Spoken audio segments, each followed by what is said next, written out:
Throughout my life, I've been subjected to countless hurtful words aimed directly at me. I've been called a scumbag for being single, among other things, but nothing compares to the insult my brother-in-law hurled at me recently. His slanderous remarks won't go unchallenged.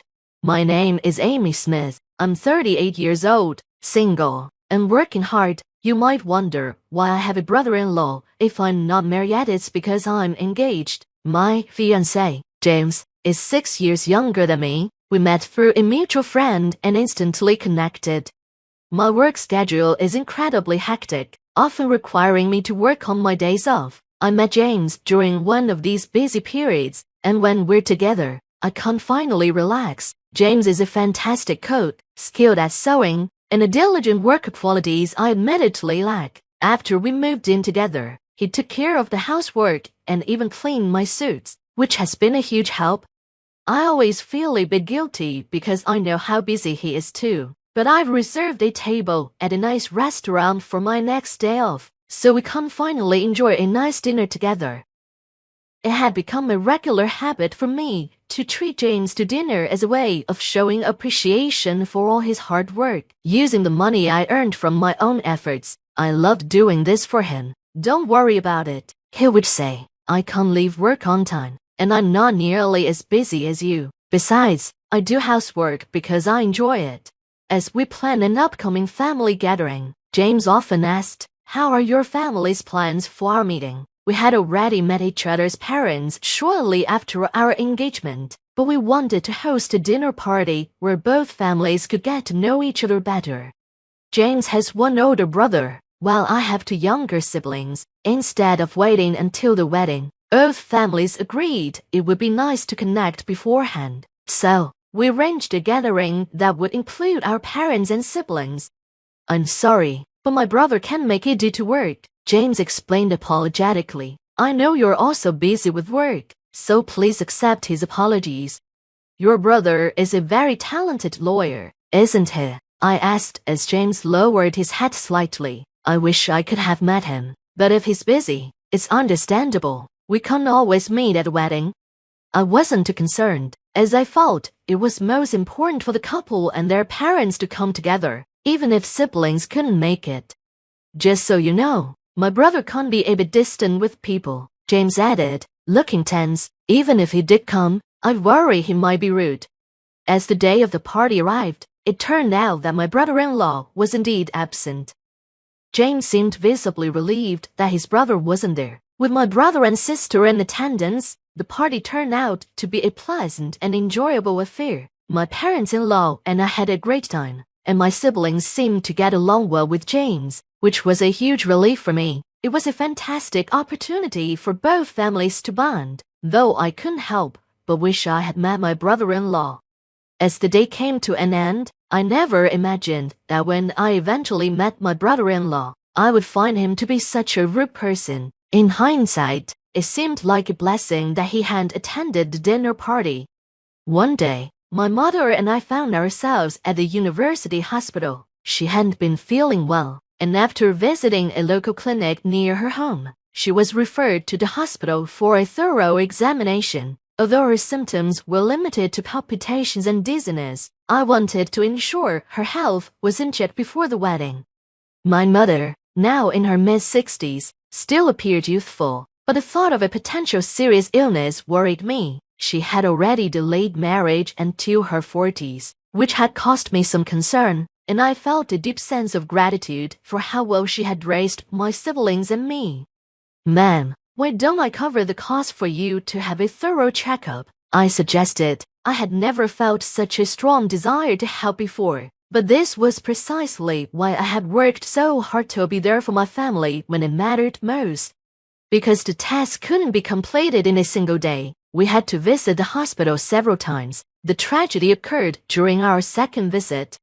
The university hospital was exceptionally crowded that day, with long lines everywhere. My mother and I were waiting our turn, sipping hot tea in a quiet area away from the main waiting room, where we could relax and have something to drink. My phone rang. It could be a work call. I handed my tea to my mother and stepped away to find a quieter spot where I could answer. It was indeed work-related, a call to confirm that I wouldn't be changing my surname when I joined the family register after marriage. As I returned to my mother, I heard someone yelling. My heart sank. What was happening? Was my mother okay? The shouting seemed to be directed at her, and I quickly rushed over. I saw my mother standing, repeatedly bowing in apology to a man dressed in a sharp, expensive-looking suit, with a luxurious watch and polished shoes. His slicked-back hair and haughty demeanor made him look like a debt collector. He definitely wasn't someone my mother knew, so I stepped in to find out what was going on. "Excuse me," I said, trying to be polite. "Did my mother do something to offend you?" The man shifted his gaze to me, sizing me up from head to toe. She placed a cup of tea on the seat, and when I sat down, it spilled on my suit. "What are you going to do about it?" "I have important business after this." I looked at his suit and saw that it was indeed a bit damp. "I'm so sorry," I said sincerely. "Let me cover the cost of the dry cleaning." But before I could finish, the man cut me off, his voice rising even louder. His shouting quickly drew the attention of everyone nearby, and soon, nurses and a small crowd had gathered around us. "I'll let it go with just the cleaning fee," the man finally said, perhaps realizing the scene he was causing. "Do you have any contact details? How can I reach you?" I fumbled for a business card but realized I didn't have one with me. Just then, a security guard approached and asked, "Is everything all right here? Is there a problem?" The man clicked his tongue in irritation and threw his business card at my feet. "Make sure you call me," he sneered. "Don't think you can escape. I have connections at this hospital, they'll give me your information if you don't." I was stunned by his audacity and cruelty. As I bent down to pick up the card, he continued his tirade. "You're single at your age? Women have an expiration date, and you're not just expired, you're unsold industrial waste, like raw garbage. A single woman, pathetic." Before I could respond to the vile insult directed at both me and my mother, the man turned on his heel and hurried off, clearly trying to avoid the security guard. I was left standing there, furious and disappointed in myself for not being able to protect my mother from this man's rudeness. My stomach churned with anger and frustration. I quickly offered a light bow to the onlookers and the concerned security guards, then picked up the business card from the floor. As I read the name and title, I was stunned. Who was this jerk? I couldn't believe the person behind those words was someone with such a title. So that's what all this was about. I cancelled my mother's checkup and took her home, prioritizing her mental well-being over anything else. But I knew I would never forget that man. I was determined to make him regret every word he spewed at us. About a week later, I found myself at the courthouse. It wasn't like the dramatic court battles you see in America, where a stain on a suit leads to a lawsuit, but I had my reasons for being there. As I walked through the familiar halls, the sound of my heels echoing off the walls, I spotted a man I recognized approaching from the far end of the corridor. I knew it was him. As I considered what to say, he looked up, recognition flickering in his eyes. "You're that trashy single woman from the other day, aren't you?" he sneered. "You've got to be kidding me. What are you doing here? This isn't a place for someone like you." It was the same man who had insulted my mother and me at the hospital. I wanted to unleash a barrage of harsh words, but something held me back. I have a darker side, a part of me that wants to see justice served with a touch of vengeance. Instead, I smiled coolly and said, "Oh, I'm very sorry about the other day. You must be Tom Dixon from Honeywell Law, correct?" I brushed off his outburst, recalling the business card he had thrown at me. Dixon's expression twisted with annoyance as he launched into a tirade about the suit incident, his mouth curling into a nasty grin. "I had a client meeting at the hospital after that," he snapped. "You embarrass me. How does a trashy woman like you stain someone's suit and then not even have the decency to call me back?" As he ranted, I realized Dixon was indeed a lawyer, and our encounter today was purely by chance. His loud voice was attracting attention from others in the hallway, and I could feel the eyes of passers-by. Dixon seemed to revel in the spectacle, taunting me even louder as if he wanted to show off. I shook my head, which only irritated him further, but before he could continue, a voice from behind me cut through the tension. "Mr. Dixon, what's the matter?" someone asked, stepping up to address him directly. When Dixon saw the man behind the voice, His demeanor instantly shifted. He mumbled, "Oh no, this woman," as he fumbled to pull a business card from his case. The man who had just spoken looked at me, and his eyes widened in surprise. I glanced at the card Dixon had just handed over. It read, "Attorney Hannibal, partner at Honeywell Law Office." This man wasn't just Dixon's boss, was the CEO of the entire firm. As soon as Hannibal realized who I was, he began to tremble. He quickly bowed at a 90-degree angle, his tone suddenly respectful. "My goodness, it's been a while," he exclaimed. "Dixon, my subordinate, has been extremely rude to you. Please accept my sincerest apologies." Dixon, still clueless, looked at Hannibal in confusion. "Mr. Honeywell, what's going on? Do you know this woman? This is the same lady who ruined my suit the other day and tried to overcharge me for dry cleaning." But Hannibal, now pale, grabbed Dixon by the scruff of his neck and forced him to bow. "Ouch, what are you doing?" Dixon protested, still not understanding. Hannibal leaned in and spoke quietly but sternly. "How dare you, Dixon? This woman is a prosecutor, and not just any prosecutor. She is my former boss, Smith, who has never lost a case." Dixon's face twisted in disbelief as he tried to process what he'd just heard. That single woman he had insulted so viciously was a prosecutor.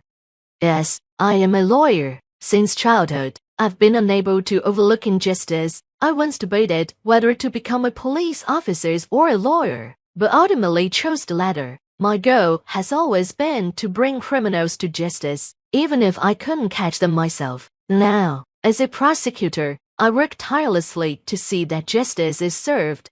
As for Mr. Hannibal, he fears me because I mentored him when he was just starting out. He knows exactly what I'm capable of, and now, so does Dixon. He's a serious man, but he's in trouble now because the bond between a mentor and a rookie never fades." Attorney Dixon, who was visibly shaken, seemed ready to say something, but I didn't give him the chance. "You've grown into a fine man, Mr. Hannibal," I said calmly. Then, turning to Dixon, I added, "Mr. Dixon, I'll pay for your dry cleaning immediately. I apologize for the delay of being swamped with work. Is that acceptable, brother-in-law?" "Brother-in-law," Dixon repeated, his mouth dropping open in shock. "No way, James's fiancé." He frowned, his eyes wide with disbelief. The man who had been so rude to my mother and me was indeed my brother-in-law, the one who had missed our wedding dinner due to work. As I watched, his face turned pale. "As a lawyer, you should know that comments like 'a single woman is garbage' are not just insulting, they're legally actionable," I said, my voice steady. "I was ready to cover the cost of your dry cleaning, but your response was appalling. You could be sentenced to up to 1 year in prison, fine up to $3,000, or both. Which do you prefer?" As I said this, I couldn't help but smile. Attorney Dixon finally fell to his knees, bowing deeply as he realized his position was in jeopardy. "Please forgive me," he pleaded, "if the press finds out."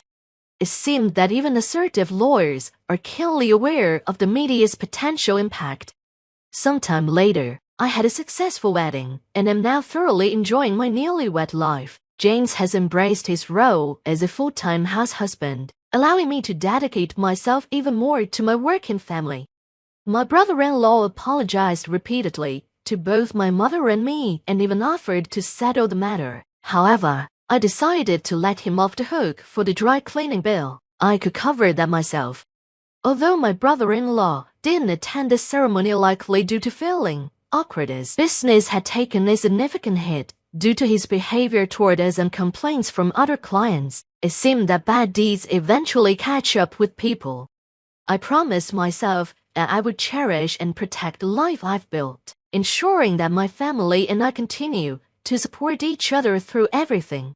I stand in the doorway of the Blackwood mansion, counting the crystal chandeliers, 3 in the foyer alone, and wondering how many years it would take me to afford just one of them on my teacher's salary. Mother Margaret, as she insists I call her, watches me from her perch on the curved staircase. Her silver-streaked hair pulled into an immaculate chignon that probably costs more than my monthly rent. "Cecilia, darling, do close the door." You're letting in the riffraff, she says, not bothering to hide her smirk as I fumble with my overnight bag. I'm here because Michael insisted we spend the weekend celebrating his parents' 35th wedding anniversary. It'll be different this time, he promised. They'll warm up to you eventually. Right. And maybe pigs will start doing synchronized swimming in that Olympic-sized pool out back. Thank you for having me, I manage, the words tasting like copper in my mouth. The marble floor echoes my footsteps, broadcasting my presence like an unwanted announcement. Rebecca appears at the top of the stairs, Michael's perfect sister in her perfect Chanel suit, wearing that perfect plastic smile. Oh good, you made it. Mother was just saying how interesting it would be to have you join us this weekend. I bet she was. Interesting like a car crash or a public execution. Where's Michael? I ask, trying to keep my voice steady. Conference call in Father's study, Margaret replies, descending the stairs with the grace of a queen addressing her subjects. Business before pleasure, you understand. Or perhaps you don't, given your profession. There it is. The first dig of what promises to be a weekend full of them. I clutch my bag tighter, my knuckles white against the worn leather.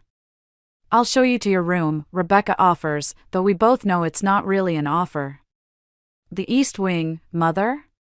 The Blue Guest Room, Margaret corrects, her voice sharp. The East Wing is for family. I follow Rebecca up the stairs, past oil paintings of stern-faced Blackwoods who seem to judge me with their dead eyes. The Blue Guest Room, as it turns out, is at the furthest end of the West Wing, practically in another zip code from Michael's old bedroom. Dinner's at 7, Rebecca announces, hovering in the doorway. Mother expects everyone dressed appropriately. Of course she does. I drop my bag on the bed, which probably costs more than my car. Oh, and Cecilia? Rebecca pauses, her perfectly manicured hand on the doorframe. Try not to embarrass Michael this time. Last Christmas was unfortunate. Before I can respond, she's gone, leaving behind only the echo of her Louboutins on hardwood and the faint scent of Chanel No. 5. I sink onto the bed, pulling out my phone to text Michael, but pause when I hear voices drifting through the heating vent. Margaret's distinctive tone carries clearly. It's time we discussed Michael's future at the company. I won't have that woman derailing everything we've built. Did you know she's been encouraging him to start his own business? In Seattle, of all places. What do you suggest? Rebecca's voice, eager to please. I've already spoken with the board. We're creating a position that will require extensive travel, keeping him busy, away from her influence. She'll either leave on her own or show her true colors trying to stop it. My hands shake as I lower the phone. The perfect mask of civility drops, and suddenly I see everything clearly. This isn't just about acceptance anymore. This is war, and Margaret has just made her first move. Fine. If she wants to play games, I'll play. But I'm not following her rules anymore. I open my suitcase and pull out the black cocktail dress I bought specifically for tonight. Time to show Mother Margaret exactly what kind of woman her son married. The anniversary dinner feels like a minefield where every word could trigger an explosion. I smooth down my black dress, carefully chosen to match Margaret's usual cocktail attire, and watch Michael fidget with his tie across the mahogany dining table. He hasn't met my eyes since he emerged from his father's study. Cecilia, dear, Margaret's voice cuts through the clink of sterling silver, do tell everyone about your little school. It must be so rewarding, shaping young minds on such a modest scale. I take a slow sip of wine, noting how she seated Michael between herself and Rebecca. Actually, I've just been appointed department head. We're implementing a new curriculum that's being considered for adoption across the district. Rebecca's fork scrapes against her plate. How nice. Though I suppose leadership means something different in the public sector.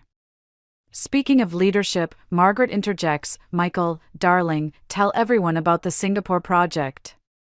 My hand tightens around the stem of my wine glass. Singapore. This is the first I'm hearing about it.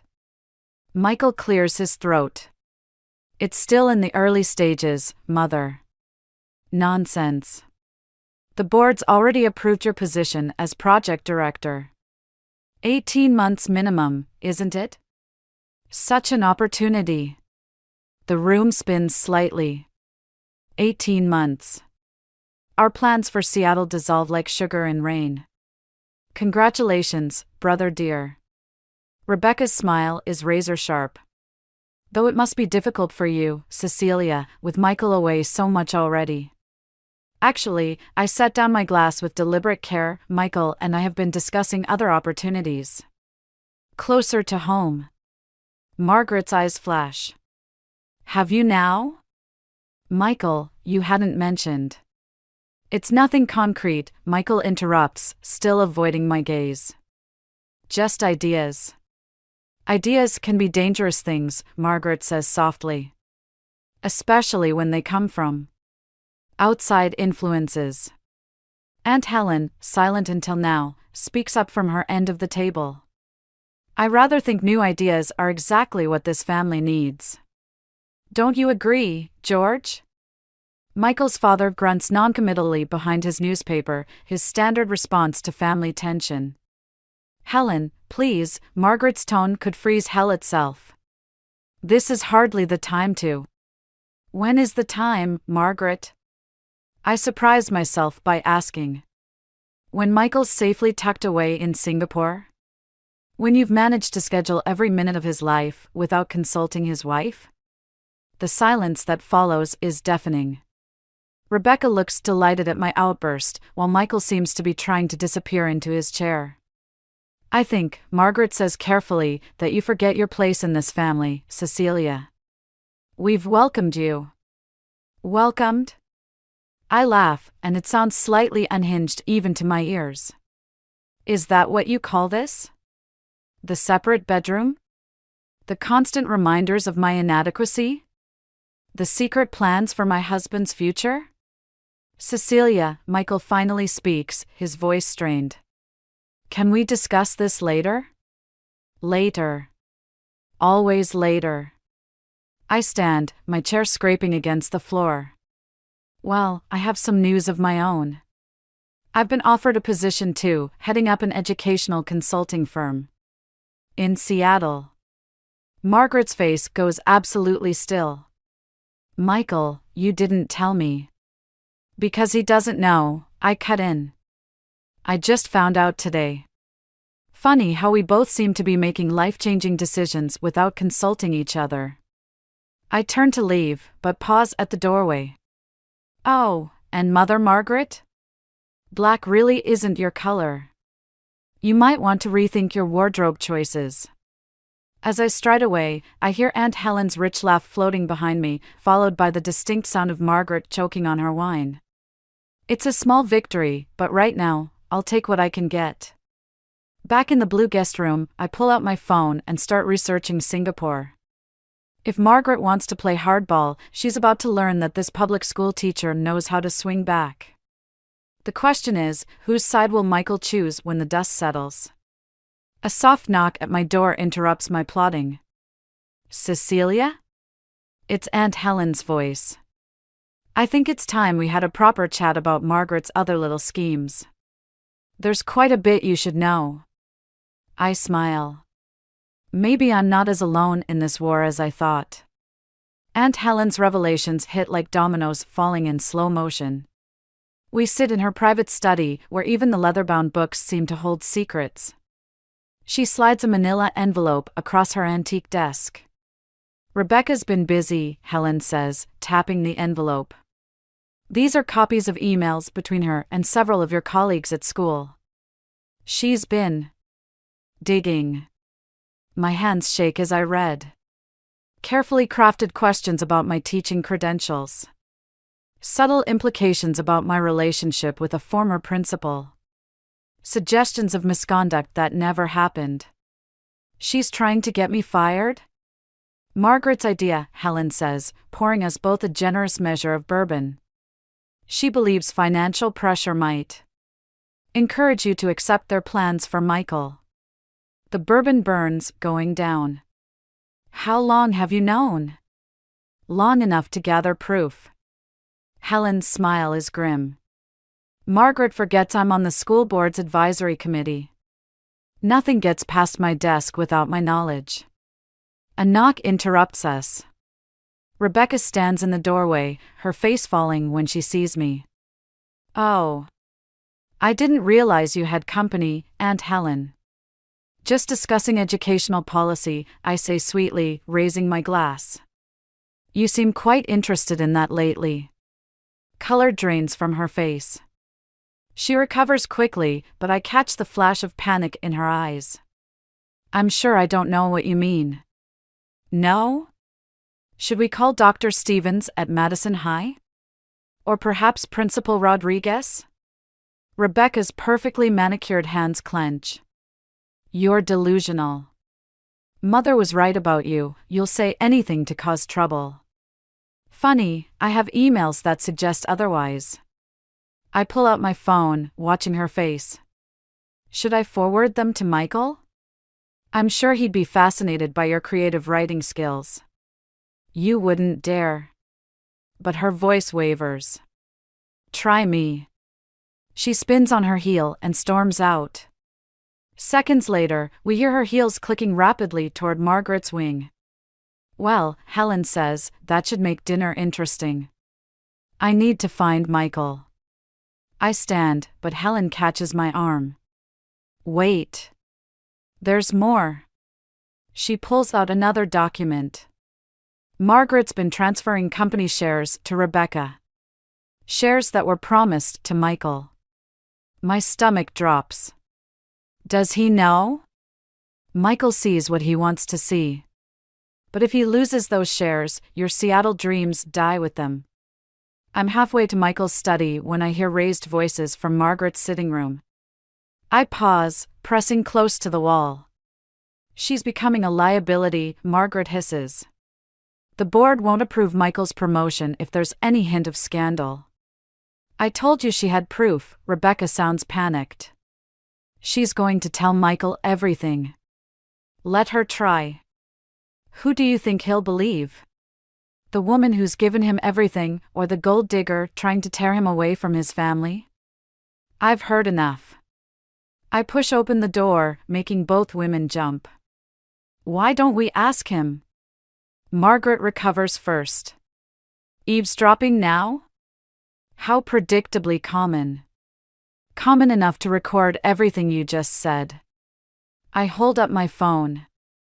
Along with proof of Rebecca's little smear campaign.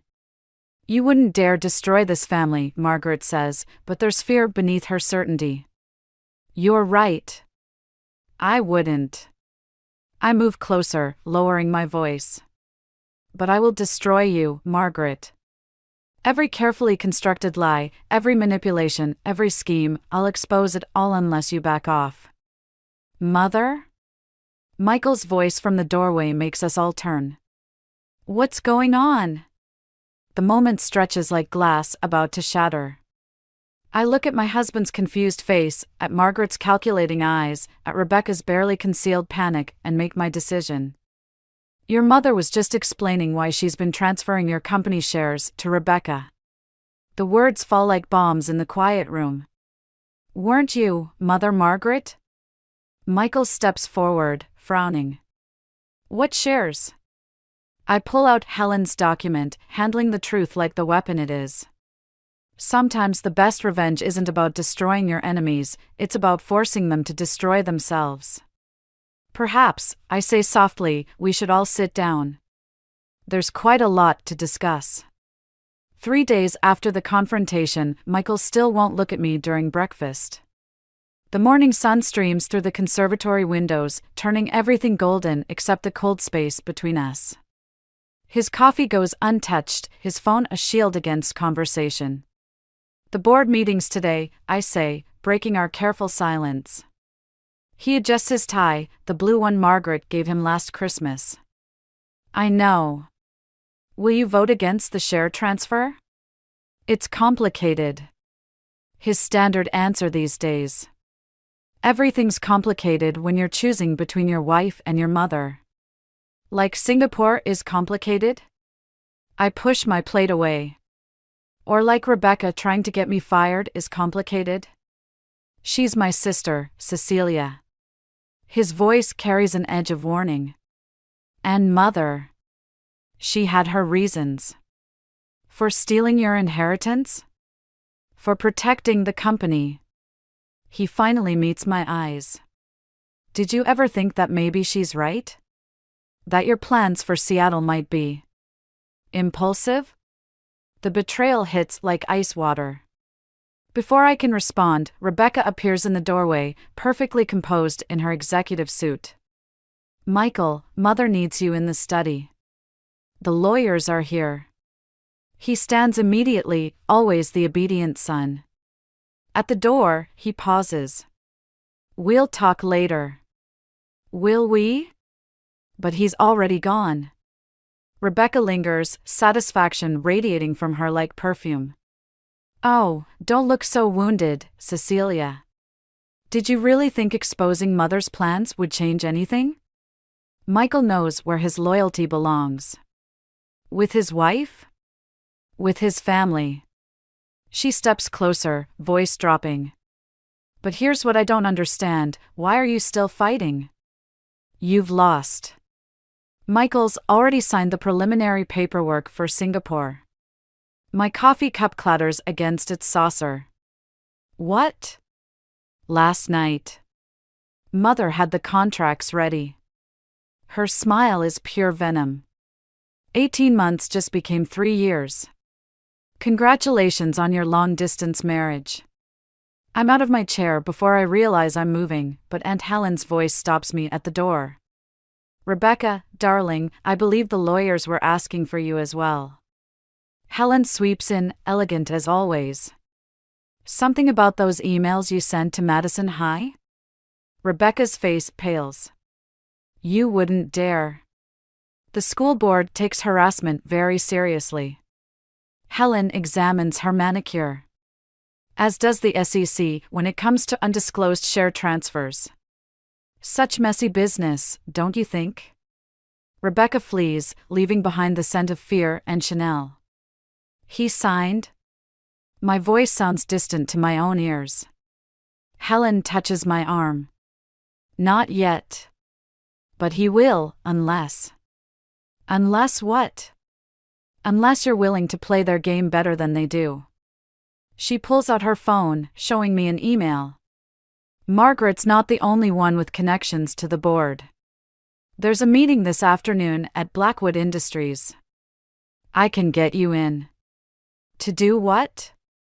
To remind them that secrets have a way of becoming scandals. She smiles, but it's not her usual warm expression. The question is, are you ready to stop playing defense? I think about Michael's averted eyes, Rebecca's smirk, Margaret's endless machinations. Something shifts inside me, like a lock clicking open. What do you need me to do?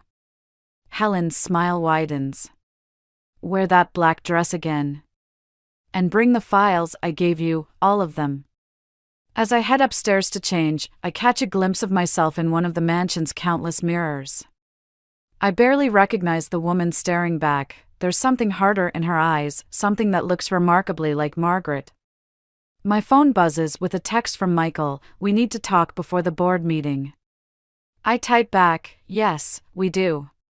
But not on your mother's terms. The response is immediate, what does that mean? I don't answer. Let him worry for a change. Let them all worry. Because Helen's right, it's time to stop reacting and start acting. If Margaret wants to teach me about power, she's about to learn I'm a very quick study. I smooth down my dress and check my reflection one final time. The woman in the mirror smiles back, and this time, I recognize her perfectly. The Blackwood Industries boardroom feels like a courtroom, all mahogany panels and judgment. I sit beside Helen, watching Margaret hold court at the head of the table, her perfectly coiffed hair catching the afternoon light. Michael won't meet my eyes from his position at her right hand.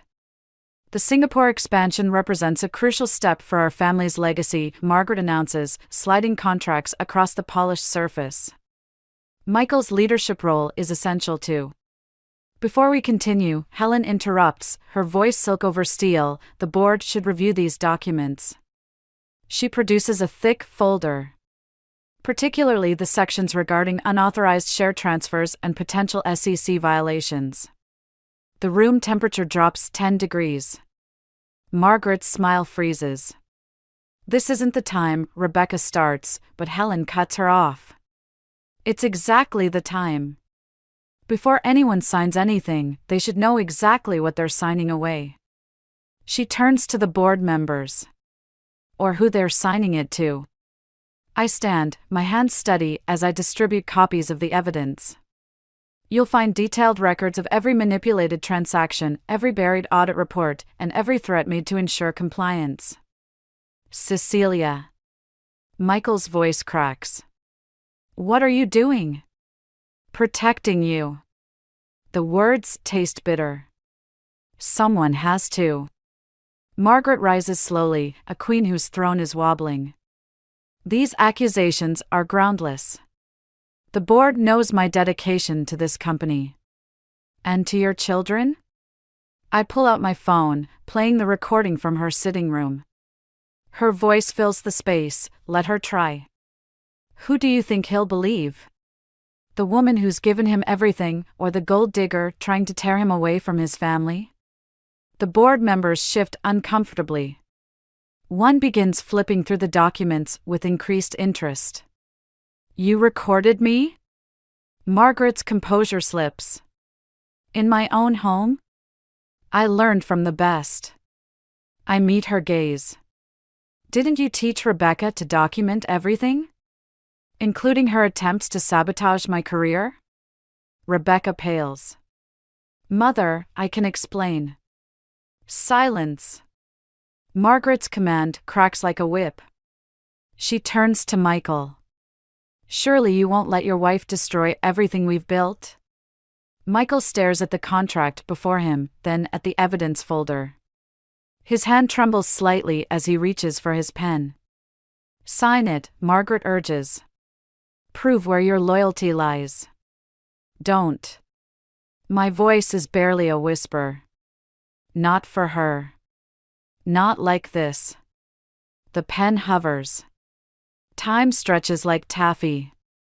If you sign, I continue, you're choosing her control over our future. Over us. He's choosing family, Rebecca snaps. No. Helen's calm voice cuts through the tension. He's choosing fear. Just like you did, Rebecca. Just like everyone does when Margaret holds the reins. Michael looks up, really looks at me for the first time in days. Something shifts in his expression. Mother, he says quietly, what did you do to Cecilia's job? Margaret's mask slips further. Everything I did was to protect you. From what?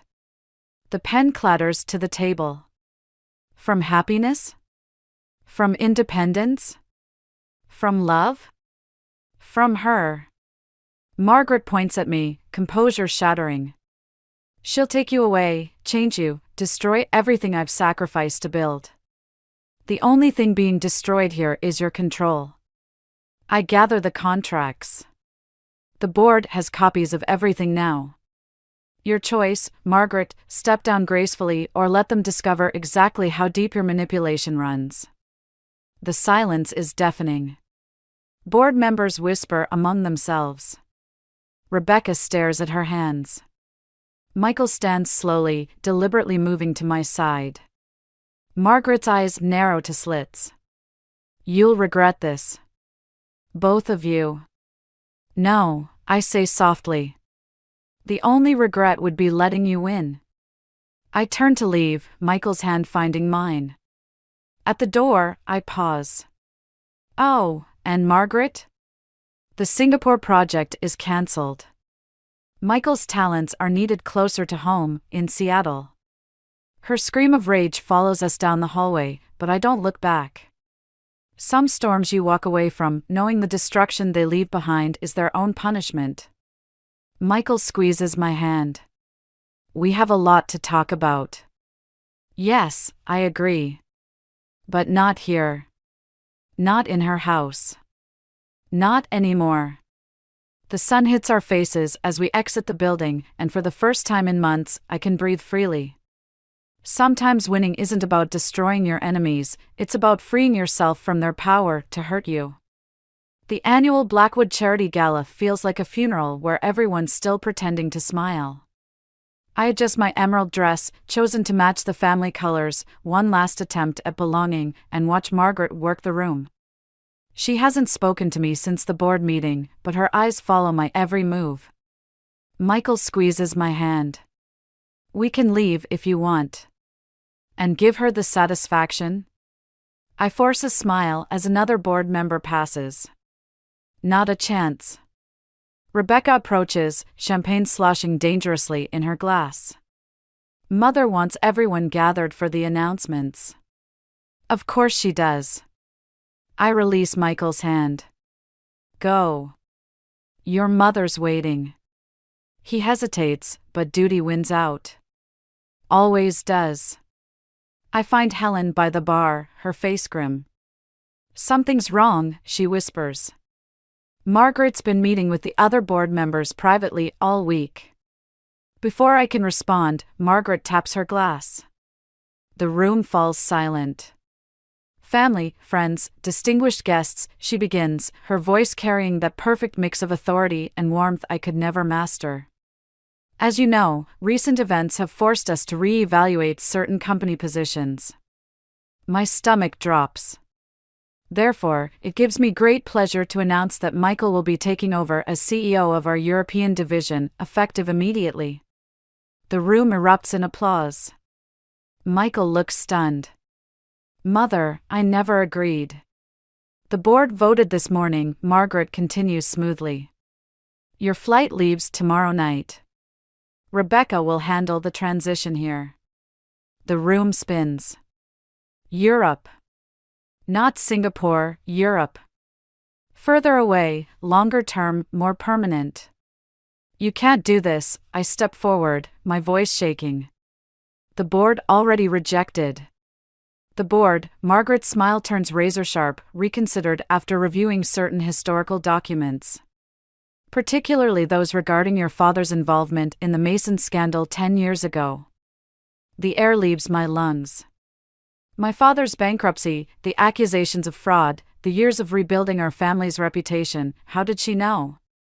It would be unfortunate if those details became public, Margaret continues softly. Especially given your new position at the school board. Helen moves to intervene, but I wave her off. This is between me and Margaret now. So this is your revenge? My laugh sounds hollow even to me. Blackmail? This is protection. My son deserves better than a gold digger with a criminal's daughter. The room has gone deadly quiet. Even Rebecca looks uncomfortable. Michael, I turn to him, pleading. You can't let her. But his face tells me everything. The same conflict-avoidant expression, the same inability to stand against his mother's will. It's a good opportunity, he says weakly. Maybe you could join me later? Something breaks inside me. Not my heart, that shattered weeks ago. No, this is different. This is the last thread of hope snapping. No, I say quietly. I won't. Margaret's triumph radiates like a nuclear blast. Well, then. I believe that settles. Because I'm done. I turn to address the room. I'm done playing your games, Margaret.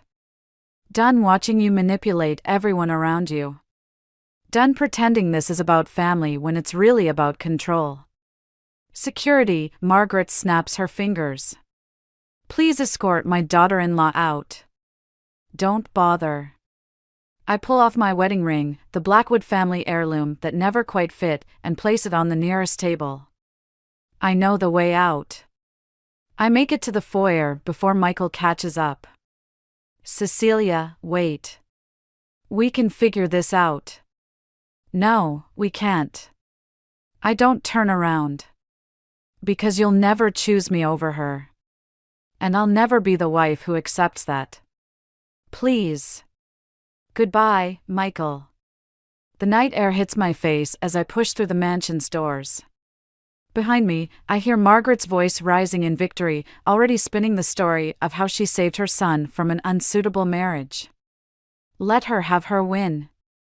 Let her keep her control and her manipulations and her perfect family facade. Because tomorrow, the real war begins. And this time, I'm fighting for myself. I pull out my phone and dial Helen's number. It's time for Plan B. Sometimes you have to lose everything to remember who you really are. 3 days after I walk out of the gala, Helen's plan springs into action like a perfectly timed bomb. I stride into Blackwood Industries' emergency board meeting, my heels clicking against marble, every step echoing with purpose. Margaret's face turns ashen when she sees me. This is a closed meeting, she snaps. Not anymore. I drop a thick folder onto the conference table. The SEC might disagree, given what's in here. Rebecca jumps up. You can't just. Sit down, Helen commands from the doorway. All of you need to hear this. Michael enters last, looking between his mother and me with dawning comprehension. What's going on? Show them, Helen nods. I open the folder, spreading out documents like playing cards. Financial records. Real ones, not the doctored versions Margaret's been showing the board. 10 years of systematic fraud, all carefully hidden behind shell companies and offshore accounts. Lies, Margaret hisses, but her hands shake as she reaches for the papers. Truth, I correct. Your mistake was threatening my father. It made me curious about what else you might be hiding. Helen's been collecting evidence for years, waiting for someone brave enough to use it. The board members murmur, passing documents between them. Margaret's carefully constructed world begins to crumble. You ungrateful little. Careful, mother, I say softly. The walls have ears. Just like your sitting room, your office, your private phone line. She lunges for her phone, but Helen's faster. Looking for this? She holds up Margaret's cell. Such interesting conversations you've had lately.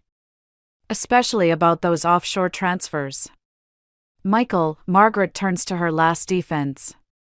You can't let them destroy everything we've built. We? Michael's voice cracks. Or you? How long have you been stealing from the company? From me? Everything I did was for you. No. He steps away from her reaching hand. Everything you did was for control. And I let you have it because it was easier than fighting. But I'm done being your puppet. Rebecca stands suddenly. Mother, tell them about the Thompson account. Show them you had authorization. Sit down, Rebecca, Margaret commands, but her voice has lost its power. No. Rebecca's face crumples. I forged those documents for you. I lied to the auditors. I did everything you asked, and you're still going to let me take the fall, aren't you? The room erupts in chaos. Board members shouting, Rebecca crying, Margaret trying to maintain order. But her kingdom is falling, one revelation at a time. Enough! My voice cuts through the noise. Here's what happens next. Margaret steps down immediately. All stolen funds are returned. The board implements new oversight measures. Or. Margaret's eyes narrow. Or these documents go public. Every scheme, every manipulation, every crime exposed. Your choice. You would destroy this company just for revenge? No. I meet her gaze steadily. I would save it from you. That's the difference between us, Margaret. You destroy what you claim to love. I protect what matters, even if it costs me everything. Michael moves to my side, his shoulder brushing mine. Sign the resignation, Mother. It's over. Margaret looks around the room, seeing only hostile faces. Even Rebecca won't meet her eyes. Her empire crumbles in real time. Fine. She picks up a pen with trembling fingers. You win. No one wins here, I say quietly. But maybe now everyone can heal. As Margaret signs away her power, I feel nothing but emptiness. This victory tastes like ashes, but sometimes burning it all down is the only way to build something new. Michael touches my arm. Stay. Please. We can start over. I look at him, really look at him, and see both the man I loved and the boy still seeking his mother's approval. Some things can't be fixed, Michael. But they can be finished. I turn to leave, but Margaret's broken voice stops me. I was protecting my family. No, I say without turning back. You were protecting your fear. There's a difference. The door closes behind me with a final click, leaving behind the ruins of an empire and the possibility of something better rising from its ashes. The Seattle rain feels different from the carefully manicured precipitation that waters the Blackwood Estate's gardens. Here, it's wild and honest, much like the life I'm building from the wreckage of my marriage. I unlock the door to my new consulting firm, Educational Futures, and find Helen already inside, reviewing blueprints for our expansion. The board approved your proposal, she says without looking up. Full funding for the Inner City Education Initiative. And Margaret? Still trying to maintain control from her house arrest. Rebecca's testimony sealed her fate. Helen finally meets my eyes. Michael asked about you again.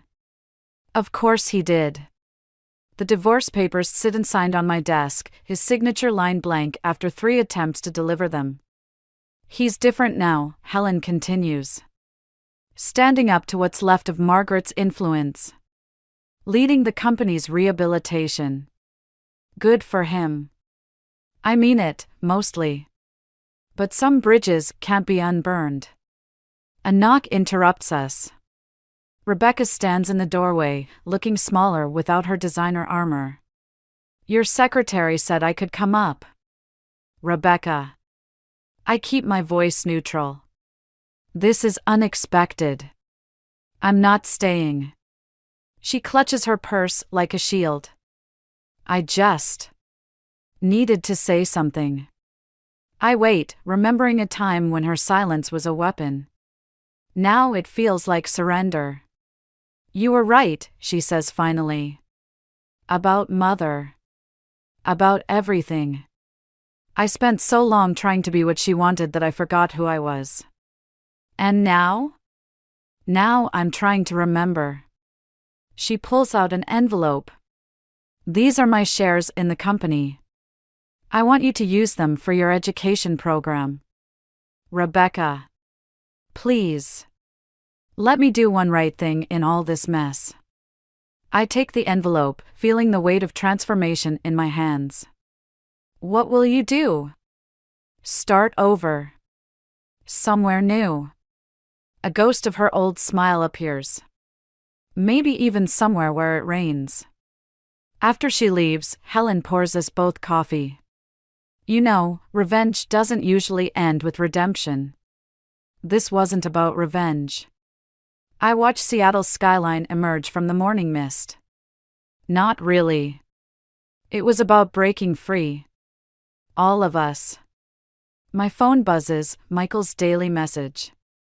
But today's is different, I signed the papers. They're with your lawyer. I hope you find what you're looking for. Something shifts in my chest, not quite peace, but closer than I've felt in months. I'm leaving too, Helen announces suddenly. The board can handle the transition without me. There's a literary festival in Paris I've always wanted to attend. Running away? No. She smiles. Running toward something. Isn't that what you taught us all? The rain intensifies, washing the windows clean. Below, Rebecca's car pulls away from the curb, heading toward whatever future she's chosen.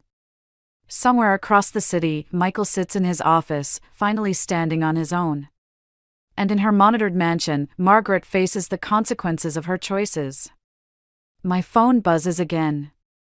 A text from my father, "Proud of you, kid. Always have been." I touch the window, feeling Seattle's pulse through the glass. This city doesn't care about family names or inherited power. It only asks what you're building next. You know what the strangest part is? I tell Helen. I thought taking Margaret down would feel like victory. But it just feels like freedom, she finishes. Messy, complicated freedom.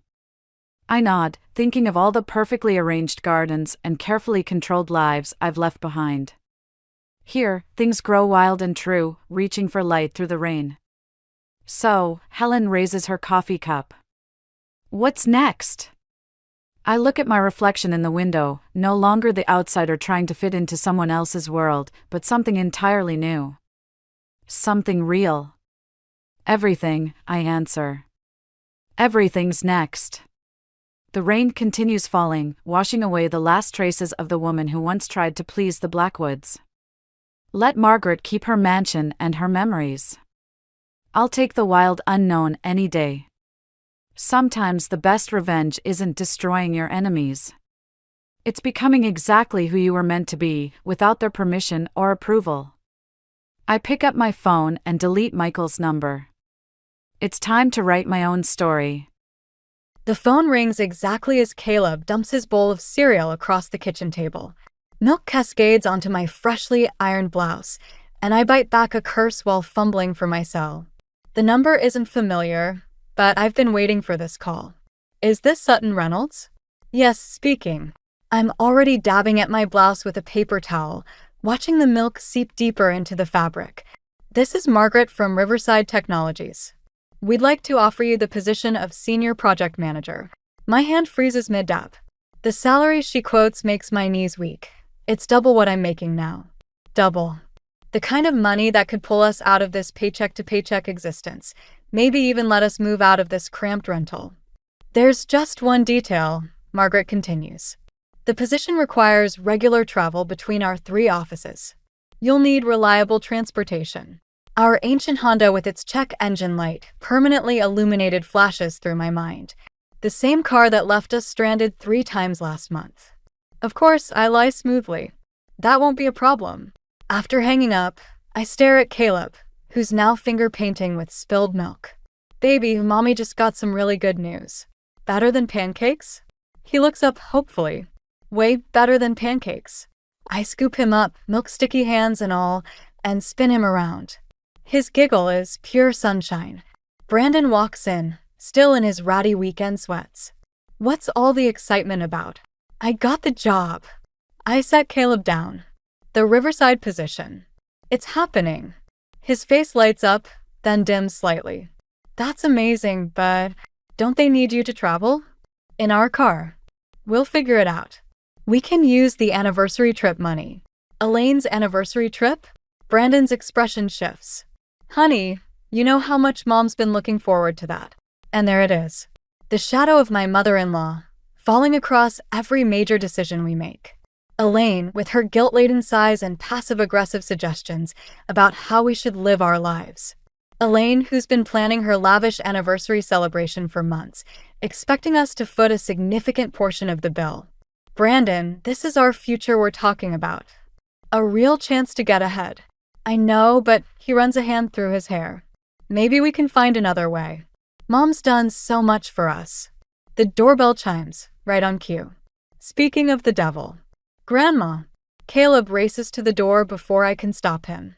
Elaine sweeps in, designer handbag swinging, perfectly coiffed as always. There's my precious boy. She scoops up Caleb, then eyes my milk-stained blouse with barely concealed disdain. Oh dear Sutton. Having a rough morning. Actually, I just got some wonderful news. I force a smile. I was offered that job I interviewed for. The one that requires all that traveling? Her lips purse. But who will look after Caleb? You know how important stability is for children his age. We'll manage, I say firmly. In fact, we're thinking of using the anniversary trip money to buy a reliable car instead. The temperature in the room drops 10 degrees. Elaine sets Caleb down slowly, her face a mask of hurt that doesn't quite reach her eyes. I see. She smooths her expensive blazer. Well, I suppose some people prioritize career over family. Though I always hoped you'd make different choices than your own mother did, Sutton. The barb hits its mark with surgical precision. My hands clench into fists beneath the kitchen counter. Brandon shifts uncomfortably, caught between wife and mother, as usual. Mom, we can discuss this later, he attempts. But I've had enough of later. Enough of tiptoeing around Elaine's feelings while she tramples over mine. Something inside me hardens, crystallizes. No, I say quietly. We'll discuss it now. 3 days after the kitchen confrontation, I find Elaine sitting cross-legged on our living room floor with Caleb, surrounded by photo albums I've never seen before. And here's your daddy when he was your age, she coos, pointing to a faded photograph. Notice how neat his room is? Unlike what? I interrupt, setting down my grocery bags harder than necessary. Elaine doesn't flinch. Oh, Sutton. I was just showing Caleb some family history. Something he should know about, don't you think? The way she emphasizes family makes my skin crawl. I notice Caleb's toys have been meticulously arranged on his shelf, not how I left them this morning. Mommy, Grandma says you're making Daddy sad. Caleb pipes up, innocent eyes wide. Is that true? The room goes still. I feel heat rising in my chest, but keep my voice steady. No, baby. That's not true at all. Why don't you go play in your room while I talk to Grandma? Once he's gone, I turn to Elaine. How dare you? I'm simply concerned. She closes the album with careful precision. Brandon's been so stressed lately. The way he picks at his food, barely sleeps. Just like when his father left. The comparison lands like a slap. This is nothing like that. I'm trying to improve our lives. By destroying what we've built? She stands, smoothing her expensive slacks. First the anniversary trip, now this new job taking you away from your family. It's like watching history repeat itself. What's that supposed to mean? Well, dear, we both know how your mother chose her career over family. Though I suppose some patterns are hard to break. My fingers curl into fists. You had no right to come here without asking. And you absolutely have no right to fill my son's head with. The front door opens. Brandon walks in, stopping short at the tension in the room. Mom? What are you doing here? Just leaving, darling. Elaine gathers her purse, but pauses to touch Brandon's cheek. You look tired. Are you eating enough? I watch my husband lean into her touch, just slightly. Something twists in my stomach. After she leaves, Brandon sighs. What happened? Your mother happened. She was here poisoning our son against me. Come on, Sutton. She's just worried. About what? That I might actually succeed? That we might not need her money anymore. That's not fair. He runs a hand through his hair. She's helped us through some rough times, and she never lets us forget it. I lower my voice, conscious of Caleb upstairs. She's using our son to manipulate us, Brandon. Can't you see that? He moves to the kitchen, avoiding my eyes. Maybe if we compromise on the anniversary trip. This isn't about the trip anymore. I follow him. It's about your mother thinking she can control our lives because she's helped us financially. She's family, Sutton. What do you want me to do? I want you to choose us. Your wife and son. Not your mother's guilt trips and manipulation. Brandon starts making coffee, his movements jerky. It's not that simple. Actually, it is. I grab my keys. I'm going to look at cars tomorrow. With or without your support.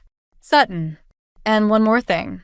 Your mother doesn't come here unless we're both home. No more surprise visits. He sets down the coffee pot too hard, liquid sloshing. You're acting like she's some kind of threat. Isn't she? I meet his gaze. When was the last time you made a decision without wondering what she'd think? The silence stretches between us. Upstairs, I hear Caleb humming to himself, oblivious to the fractures forming beneath our feet. I need some air, Brandon finally says, heading for the door. Running to your mother's? He stops, hand on the doorknob. Maybe I am. At least she doesn't make me choose sides. The door closes behind him with a quiet click that echoes like a gunshot. I stand in our kitchen, surrounded by the evidence of Elaine's visit. Reorganized cabinets, folded dish towels, all the little ways she marks her territory. My phone buzzes. A text from the dealership confirming tomorrow's appointment. I stare at it, thinking about choices and consequences, about the fine line between revenge and self-preservation. Upstairs, Caleb calls out, "Mommy? Can we look at more pictures?" I delete the text. Some battles need to be fought differently.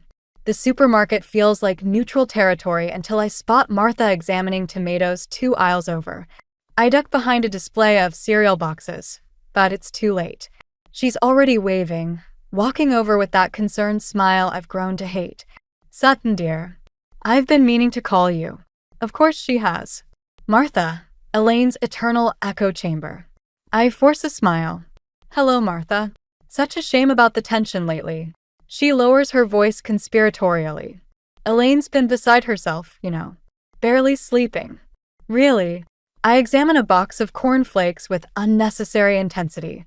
That must be why she had enough energy to reorganize my entire kitchen yesterday. Martha's smile tightens. She means well. "We're all just worried about Caleb with all these changes you're planning." "What changes would those be, exactly?" "Well." She glances around, then leans closer. "The new job, moving away from family support, following in your mother's footsteps." The cereal box crumples slightly in my grip. "Who said anything about moving away?" "Oh." Martha's hand flies to her mouth. "I just assumed with the new position. Elaine mentioned you'd been looking at houses in the next county." The lie hits me like a physical blow. I haven't looked at a single house. Haven't even considered moving. But here's Elaine, spinning her web of fabrications, turning family members against me one carefully crafted story at a time. "Excuse me," I manage, abandoning my shopping cart. I find myself in my car, hands shaking as I dial Brandon's number. Straight to voicemail. Again. He's been avoiding my calls since our fight, probably holed up at his mother's house, letting her poison him with more lies. A text comes through, from my new boss. "Looking forward to having you on board Monday. Car situation sorted." I start the engine, my decision crystallizing. The dealership is only 15 minutes away. I've got enough in my personal savings for a down payment, money I've been squirreling away in secret. My escape fund from years of financial dependence on Elaine's generosity. The dealership's lot is quiet when I arrive. I'm examining a sensible used sedan when I hear familiar voices around the corner. "She's not thinking clearly, Brandon. Remember what happened with her mother? History repeating itself." I freeze. Elaine's voice, here of all places. I edge closer, staying hidden behind a row of cars. "Mom, I know you're worried, but the house she looked at is 40 minutes away. 40 minutes from your job, from Caleb's school, from family. Just like her mother, always running away when things get difficult." "What house?" Brandon sounds confused. "Sutton hasn't said anything about moving." "Because she knows you'd object." I saw the realtor's card in her purse when I was tidying up. Always sneaking around that one. "Just like." "Stop." Brandon's voice hardens. "Just stop." I step out from behind the cars, slow clapping. They both whirl around. "Bravo, Elaine. Really stellar performance." My voice sounds strange in my ears, calm despite the rage burning through me. "Tell me, did you plant that realtor's card yourself, or did you just make it up completely?" Elaine recovers quickly, her face arranging itself into concerned disappointment. "Sutton, dear, we're only trying to help." "By following me? By lying to my husband? By spreading rumors about me to the entire family?" Brandon looks between us, realization dawning. "Mom, what's going on?" "Your wife is destroying this family," Elaine snaps, mask finally cracking. "Someone had to do something before." "Before what?" I step closer. "Before I become financially independent? Before I stop needing your help? Before I can make decisions without your approval?" "Sutton," Brandon starts. "No." I turn to him. You need to choose right now. Are you going to keep enabling this, or are you going to stand with your wife? The silence stretches. A salesman approaches, senses the tension, and quickly retreats. I should go, Elaine says finally, gathering her dignity around her like armor. Call me when she's being reasonable again, Brandon. She walks away, heels clicking on pavement. Brandon watches her go, then turns to me with tired eyes. We need to talk, he says. Yes, I agree, thinking of Martha in the supermarket, of Caleb's confused questions, of years of subtle manipulation. We really do. The email from Caleb's soccer coach arrives during my lunch break. Due to unexpected withdrawal of sponsorship, the junior league program will be suspended indefinitely. My screen blurs. Elaine's fingerprints are all over this. She's been the program's primary donor for years. I close my laptop just as Brandon walks into my home office, holding a stack of papers. Did you see the email? His voice is tight. She works fast, I'll give her that. I stand up, needing to move. How many other programs has she pulled funding from? He spreads the papers across my desk. Caleb's art classes, the reading program, the summer camp deposit. All canceled, all refunded. It's not just about us anymore, Brandon says. The soccer program supported 20 kids from low-income families. That's the point. Maximum collateral damage for maximum guilt. I laugh, but it sounds hollow. Your mother's quite the strategist. We need to talk to her. No, what we need is independence. I grab my car keys. I'm picking up Caleb early. Coming. He hesitates. Mom invited us for dinner. To talk things through. Of course she did. I turn to face him. And if we go, she'll apologize tearfully, offer to reinstate everything with conditions. Same pattern, different day. She's still his grandmother. Is she? Because right now she's using him as a weapon. The drive to Caleb's school is silent. When we arrive, we find him sitting with his teacher, Mrs. Chen, who waves us into the classroom with unusual urgency. I'm glad you're both here, she says after Caleb goes to pack his bag. I'm concerned about some things Caleb's been saying. My stomach drops. What things? He mentioned that his grandmother told him you're planning to take him away from his father. Mrs. Chen's eyes are gentle but concerned. He's been drawing some troubling pictures. She slides a paper across her desk. The crayon drawing shows 3 figures, one blue, Brandon, one yellow, Caleb, and one red, me, walking in different directions. At the edge, a larger figure in black, Elaine, watches. He said his grandmother helps him understand why Mommy wants to leave, Mrs. Chen continues. I thought you should know. Brandon's hands clench the edge of the tiny desk he's perched on. I watch his knuckles turn white. Thank you, I manage. We'll handle this. In the car, Caleb chatters about his day, oblivious to the tension. Brandon stares straight ahead, driving mechanically. I check my phone, 3 missed calls from Elaine. Let's get ice cream, Caleb suggests. Not today, buddy, Brandon says, making an unexpected turn. We need to stop somewhere first. I recognize the route to Elaine's house. Brandon. No more proxy wars through our son. His voice is different, harder than I've ever heard it. This ends today. We pull into Elaine's driveway. Through the window, I see her watering her precious roses, Martha beside her. They look up at our arrival, and something in Elaine's expression shifts. Triumph, maybe, thinking we've come to surrender. Grandma. Caleb unbuckles his seatbelt. Wait, Brandon says. He turns to our son with a gentleness that makes my throat tight. Remember how we talked about telling the truth? Even when it's hard. Caleb nods solemnly. We need to have a family talk about that right now. About truth and lies, and how they can hurt people we love. I watch Elaine approach the car, her perfect smile in place. But there's something else in her eyes now, fear, maybe seeing Brandon's expression. Ready? Brandon asks me. I think of the crayon drawing, of soccer programs canceled, of whispered poison in our son's ear, of years of subtle manipulation disguised as love. My hand finds Brandon's across the console. Ready. Caleb looks between us, sensing something important is happening.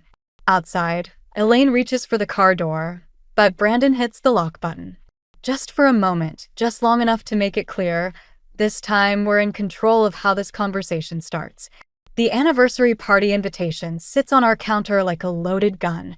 Cream-colored paper, gold embossing, pure Elaine. I trace the letters with my finger while Brandon paces behind me. "We have to go," he says. "The whole family will be there. That's exactly why she's doing this." I turn the invitation over. 2 weeks after she manipulated our son, canceled his activities, and now she wants to play Happy Families? Maybe it's an olive branch. The doorbell rings. Caleb races to answer it before we can stop him. Martha stands there, holding a casserole dish. "Just thought you could use a home-cooked meal," she says, gliding past me. "And to make sure you received the invitation. Elaine's been so worried you might not come." I catch Brandon's eye.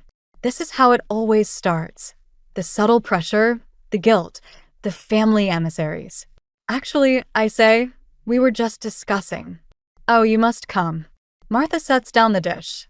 Elaine's planned such a lovely surprise. She's even arranged for that trip she promised. Brandon stiffens. "What trip?" "The anniversary trip, of course." She's been so secretive about it, but I happen to see the bookings. Very generous of her, considering everything. My hands shake as I pour coffee. Elaine hasn't booked anything she can't have. Not after withdrawing support for Caleb's activities. Not after our confrontation. "Caleb, honey," I call out. "Go play upstairs for a bit." Once he's gone, I face Martha. "There is no trip, is there?" I saw the documents myself. Martha sips her coffee primly. "First-class tickets. Luxury resort. Though I suppose if you're not interested." "Stop." Brandon's voice cuts through the room. "Just stop. Mom's manipulating everyone again, isn't she?" Martha's cup clatters against its saucer. "I don't know what you mean." "The trip that doesn't exist. The rumors about Sutton. Using Caleb against us. All of it. Your mother only wants what's best." "We'll be at the party," I interrupt, surprising everyone, including myself. "All three of us." After Martha leaves, Brandon stares at me. "What are you planning?" "Nothing." I start clearing dishes. Just tired of letting her control the narrative. The night of the party arrives too quickly. Elaine's house glows with fairy lights, packed with relatives who've flown in for the occasion. She greets us at the door, resplendent in designer silk. "My darlings." She hugs Caleb tight, then whispers in my ear, "So glad you made the right choice." I smile, remembering the USB drive in my purse. The one containing recordings of every conversation where she admitted to manipulating us, including her confession about the fake trip. The one I plan to play during her speech. The evening unfolds like a carefully choreographed dance. Elaine holds court, accepting congratulations, while subtly dropping hints about the surprise trip she's planned. I watch relatives' faces light up with anticipation, see them glance at me with judgment when they think I'm not looking. Finally, Elaine taps her glass for attention. "Before I announce our surprise, I want to thank everyone for being here. Family is everything to me, especially in difficult times." Her eyes find mine across the room. Sometimes we face challenges, misunderstandings, but love prevails. Which is why my hand touches my purse. One move and I could expose everything.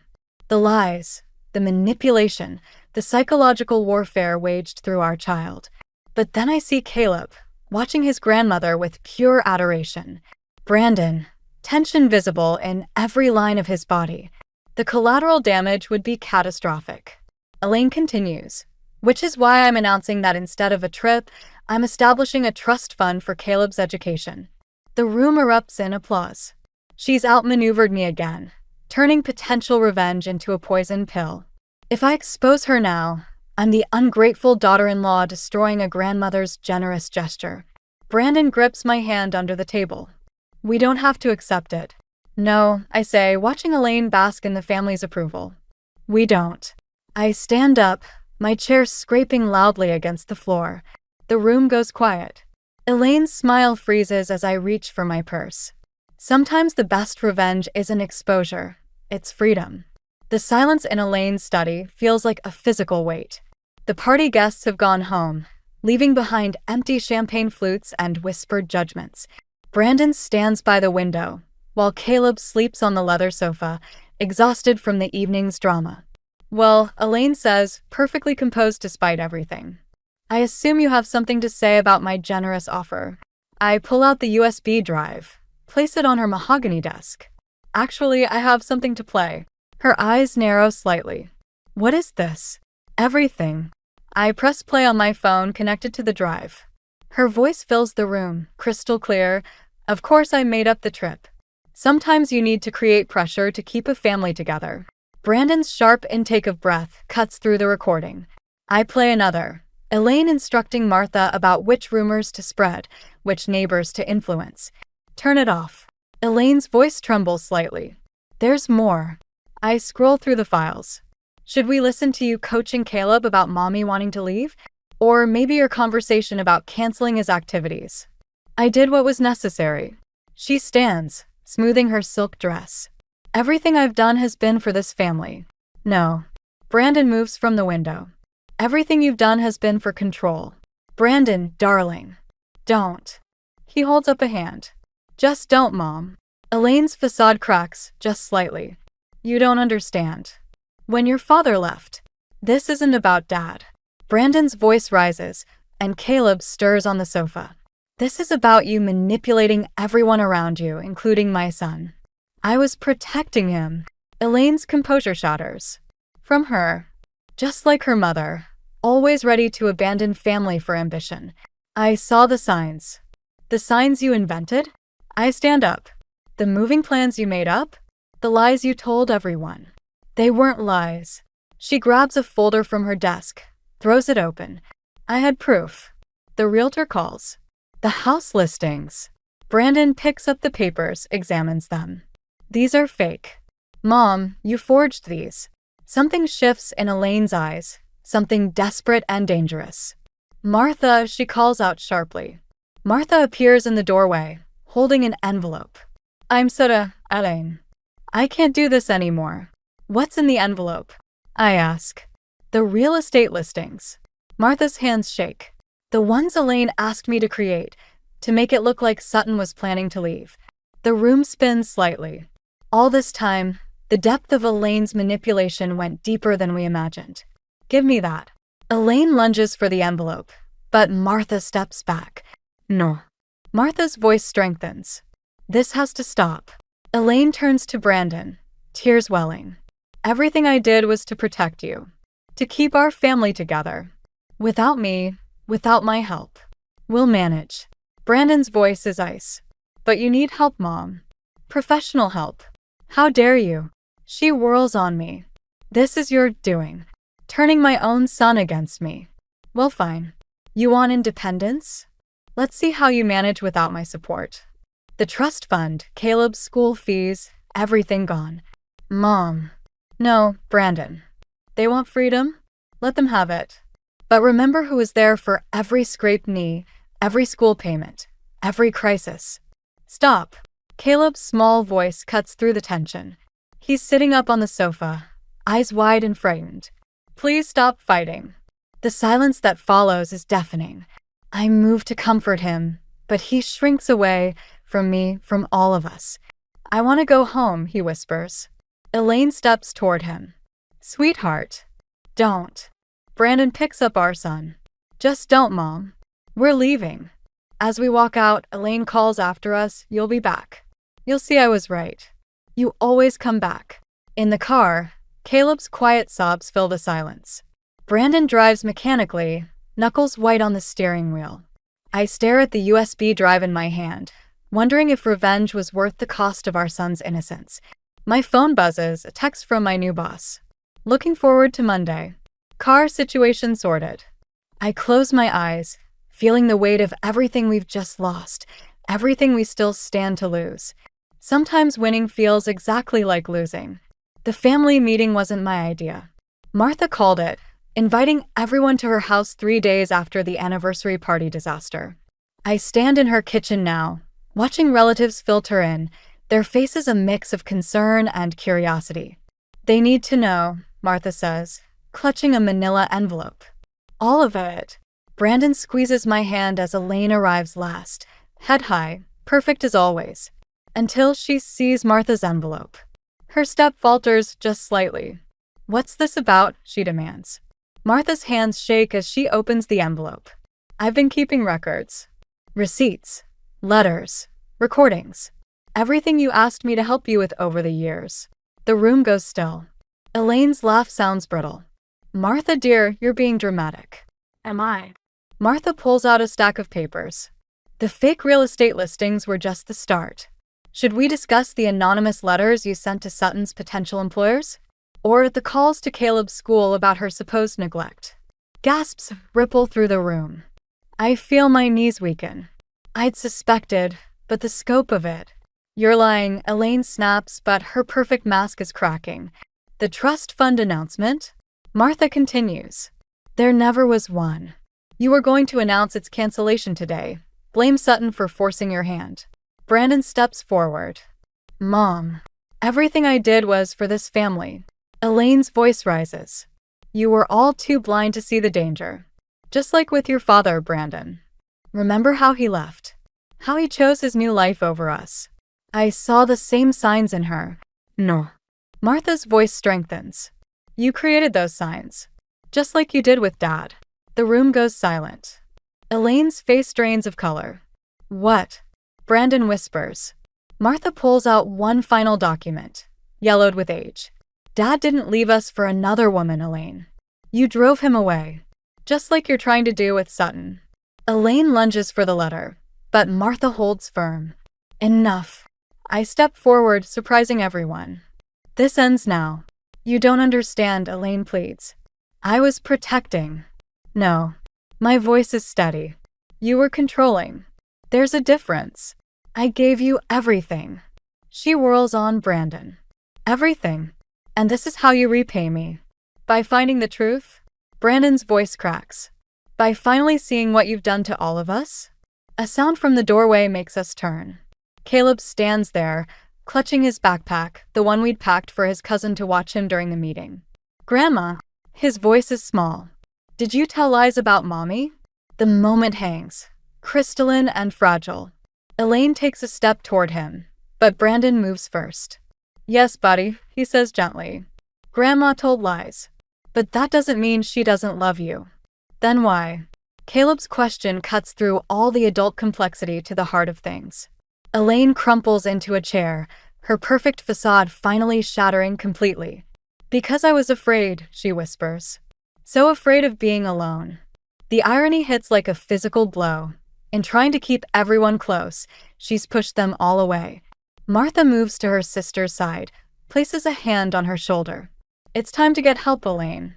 Real help. I watch my mother-in-law, this woman who's caused so much pain, who's also clearly in pain herself, and feel something shift inside me. Not forgiveness exactly, but understanding. The trust fund, the activities, the financial support, I say quietly. Keep them. We don't need them anymore. Brandon nods. What we need is boundaries. And time. And therapy, Martha adds firmly. Elaine looks up, tears tracking through her perfect makeup. For the first time, I see her clearly, not as an antagonist to be defeated, but as a wounded person who wounded others. I don't know how to be different, she whispers. That's okay, I surprise myself by saying. You can learn. We all can. Caleb approaches cautiously, takes his grandmother's hand. In that simple gesture, I see both the cost of revenge and the possibility of healing. Sometimes the greatest victory isn't in destroying your enemy, but in choosing to break the cycle of hurt. The brochure for the wellness retreat sits between us on Martha's kitchen table. Elaine stares at it like it might bite. It's not punishment, Martha says gently. Think of it as a reset. I watch Elaine's perfectly manicured fingers trace the retreat's name. 3 weeks of therapy, meditation, and family counseling, all arranged by Martha, who's finally stepping out of her sister's shadow. And after? Elaine's voice is smaller than I've ever heard it. After depends on you, Brandon says. He's standing by the window where our new used car is parked outside, bought with my first paycheck from the new job. Not fancy, but ours. Caleb asked about you yesterday. I say, surprising everyone, including myself. He wants to know if you'll be at his soccer game next month. Elaine's head snaps up. But I thought, after everything. Limited contact, Brandon clarifies. Supervised visits. Small steps. Why? Elaine's question is directed at me. After everything I did, why offer even that much? I think about the letter I found in my mailbox this morning, from my own mother, responding to the one I sent her last week. The first contact in 15 years. Some cycles need to be broken. Because revenge wasn't the answer, I say. I almost became what I was fighting against. Martha pulls out one final document, a contract of sorts. Professional therapy requirements, communication boundaries, consequences clearly outlined. No more financial manipulation, no unsupervised time with Caleb, no surprise visits. It's non-negotiable, Brandon says as Elaine reads. She nods slowly, then does something I've never seen before. She takes off her perfect pearl necklace, the one she always wears like armor. I spoke to your father, she tells Brandon. After everything came out. He's willing to tell you his side of the story, if you want to hear it. Brandon's sharp intake of breath is the only sound in the room. I reach for his hand, find it trembling slightly. One thing at a time, he manages. Elaine signs the contract without further comment. As Martha helps her pack for the retreat, I step outside, needing air. The morning is crisp, full of possibility. Brandon joins me, wrapping his arms around my waist from behind. You okay? Are any of us? He chuckles softly. Fair point. Inside, we hear Caleb's voice. He's arrived with his aunt, who's been watching him. He's showing Elaine his new soccer cleats, bought with money we earned ourselves. Her response is muted, careful, she's trying. It's strange, I say. I wanted revenge so badly. Wanted to expose everything, make her hurt like we hurt. But now I just want peace. Real peace, not the fake kind we had before. The front door opens. Elaine steps out, suitcase in hand. She looks smaller somehow, without her usual perfect facade. Sutton, she calls softly. That job of yours. The one that started all this. Are you good at it? Yes, I say simply. I am. She nods, something like respect flickering across her face. Good? That's good. As Martha drives her away, Caleb slips his small hand into mine. Is Grandma sick? Not exactly, Brandon answers. She's learning to be better. Like when I had to learn not to hit Tommy at school? I laughed despite myself. Something like that. Inside, I find a USB drive with all the recordings. My planned revenge, my evidence, my ammunition.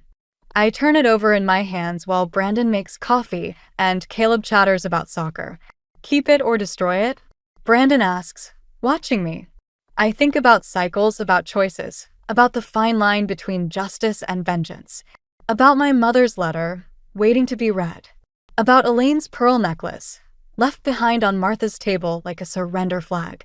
Neither, I decide, tucking it away in a drawer. Just in case. But hopefully we'll never need it. Sometimes the best revenge is simply living well on your own terms. And sometimes healing comes not from winning the battle, but from choosing which battles are worth fighting at all. The call came during a board meeting. My phone vibrated against the conference table, drawing irritated glances from my colleagues. I normally silence it completely, but something made me keep it on vibrate that day. Maybe some part of me knew. I excused myself, heels clicking against marble as I stepped into the hallway. The caller ID showed Detective Morrison. My stomach dropped before I even answered. Mrs. Thompson, this is Detective Morrison with the Metro Police Department. I leaned against the wall, my free hand pressed flat against the cool surface. Yes? I'm sorry to inform you that your husband Eric has been in an accident. The word accident hung in the air like smoke. I'd later learn how carefully chosen that word was, how much it concealed. Is he... I couldn't finish the sentence. Mrs. Thompson, I need you to come down to Memorial Hospital. There are some questions we need to ask. I'm Penny, and that call shattered my carefully constructed world into jagged pieces that would never quite fit back together. The drive to the hospital exists in my memory as disconnected fragments, red lights bleeding into each other, the radio playing something upbeat and meaningless. my hands gripping the steering wheel so tight my knuckles turned white. The emergency room reeked of disinfectant and despair. Detective Morrison met me at the entrance, a tall woman with tired eyes and a notebook that seemed to hold secrets she didn't want to share.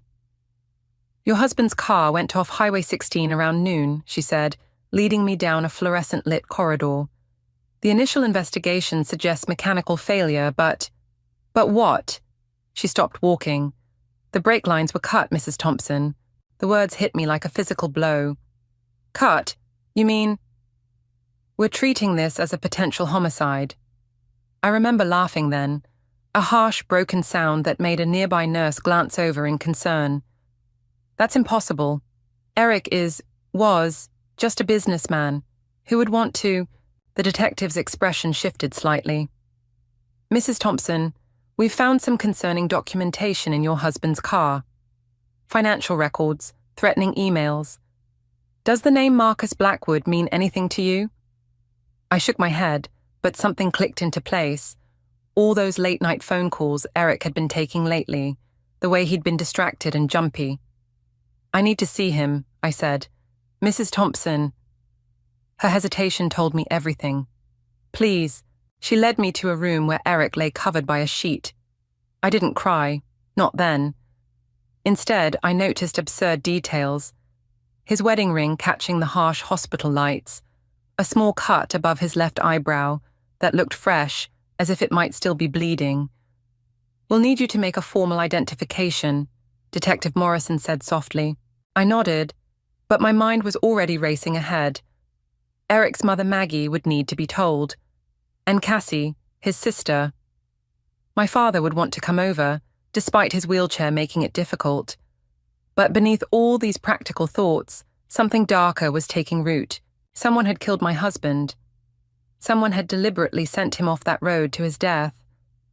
And in that sterile hospital room, standing over the body of the man I loved, I made a promise.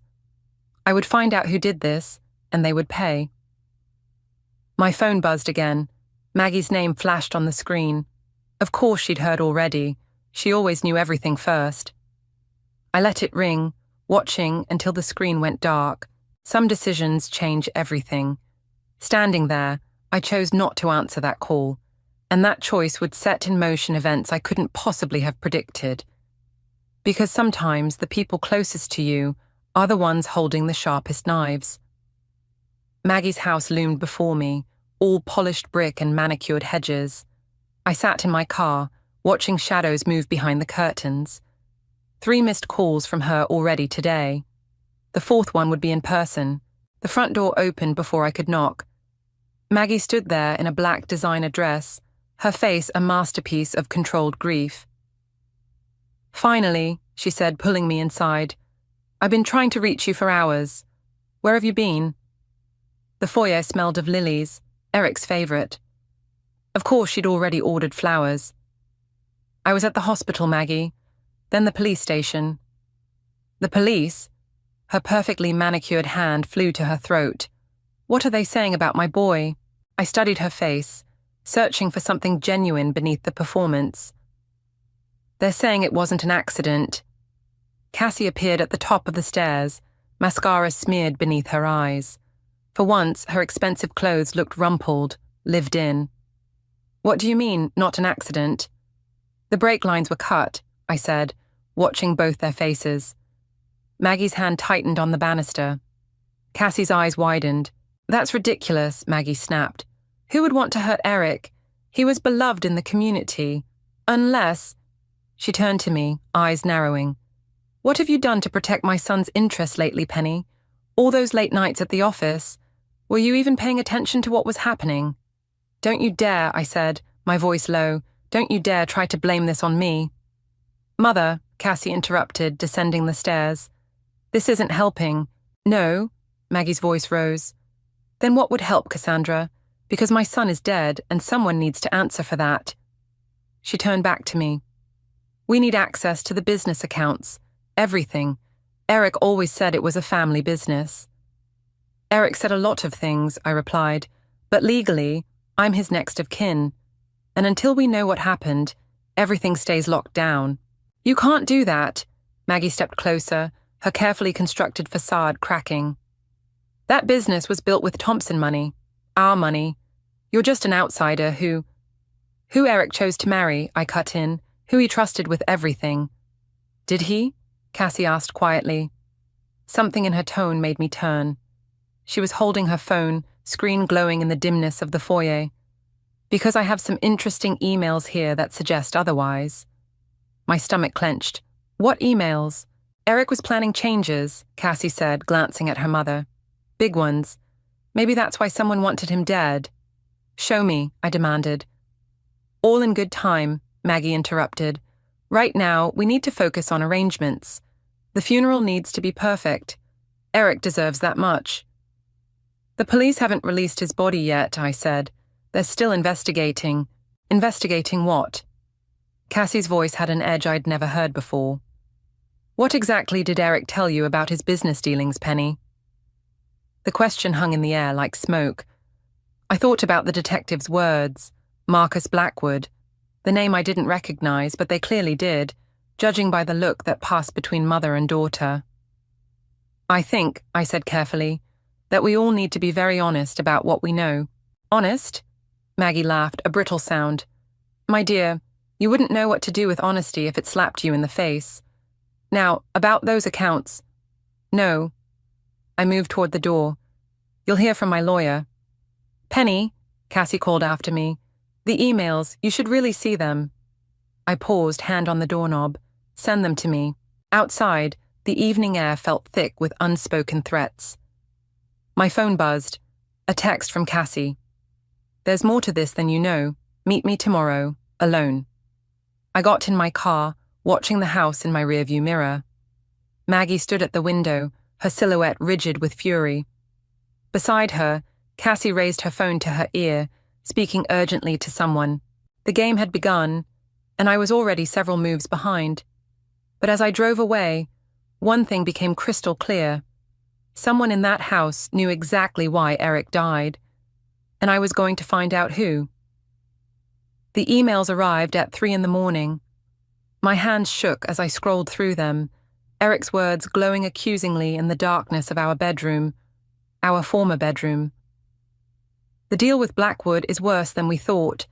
If Mother finds out what we've done, I kept reading, each message revealing more layers of deception.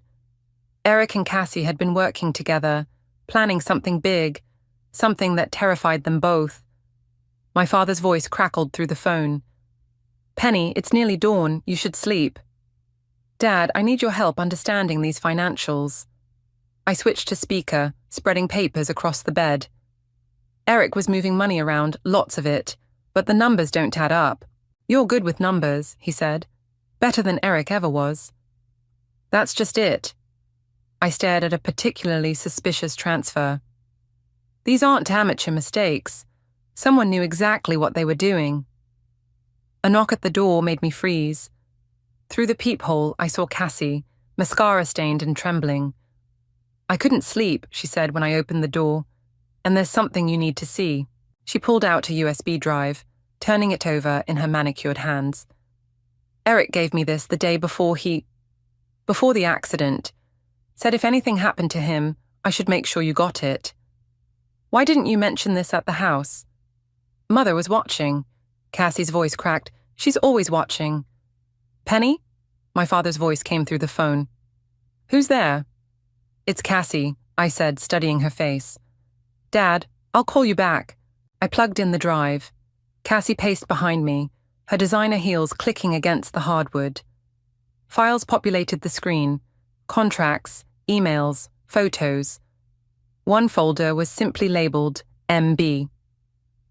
Marcus Blackwood, Cassie whispered. Mother's old friend, the one who helped start the company.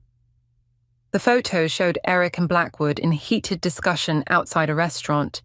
The timestamp was 3 days before the accident. Eric was going to expose him, Cassie said, the whole operation. But Mother... A car door slammed outside. Cassie rushed to the window, pulling back the curtain. She's here. God, she followed me. Maggie Thompson strode up the walkway, her face set in lines of fury. I grabbed the USB drive, but Cassie caught my wrist. Wait, she hissed. There's something else you need to know. About the brake lines. The doorbell rang, its chime cutting through the tension like a knife. Cassie went rigid, her fingers digging into my arm. Don't, she whispered. Please, she'll... The doorbell rang again, followed by pounding. Cassandra, Maggie's voice carried through the door. I know you're in there, both of you. I moved toward the door, but Cassie blocked my path. You don't understand. The company, the money, it's all built on lies. Eric found proof. Found proof of what? Tears streaked her makeup. That mother killed. The sound of a key in the lock silenced us both. I spun around as the door swung open, revealing Maggie with a spare key, Eric's key, in her hand. Well, she said, her smile sharp as broken glass. Isn't this cozy? A little late-night conspiracy? How dare you use his key, I said, my voice shaking with rage. Oh, darling. Maggie stepped inside, her heels clicking like bullets on the floor. Everything that was Eric's is family property now, including whatever my daughter just gave you. She held out her hand expectantly. Behind her, through the open door, I saw a man standing by a black car. Even in the darkness, I recognized him from the photos, Marcus Blackwood. Cassie saw him too. She made a small, frightened sound. The drive, Maggie demanded. Now. I clutched it tighter, feeling the edges dig into my palm. In that moment, I understood something terrible. This wasn't just about Eric's death anymore. This was about something much older, something buried deep in the Thompson family's past. And Maggie would do anything to keep it there. I slipped the USB drive into my boot while backing away from Maggie. Get out of my house. Your house? She laughed, a sound like breaking ice. Everything here belongs to the Thompson family, including whatever secrets you think you've discovered. Blackwood appeared in the doorway, his presence filling the room with something cold and calculating. Margaret, perhaps we should discuss this privately. There's nothing to discuss, I said, my voice steadier than I felt.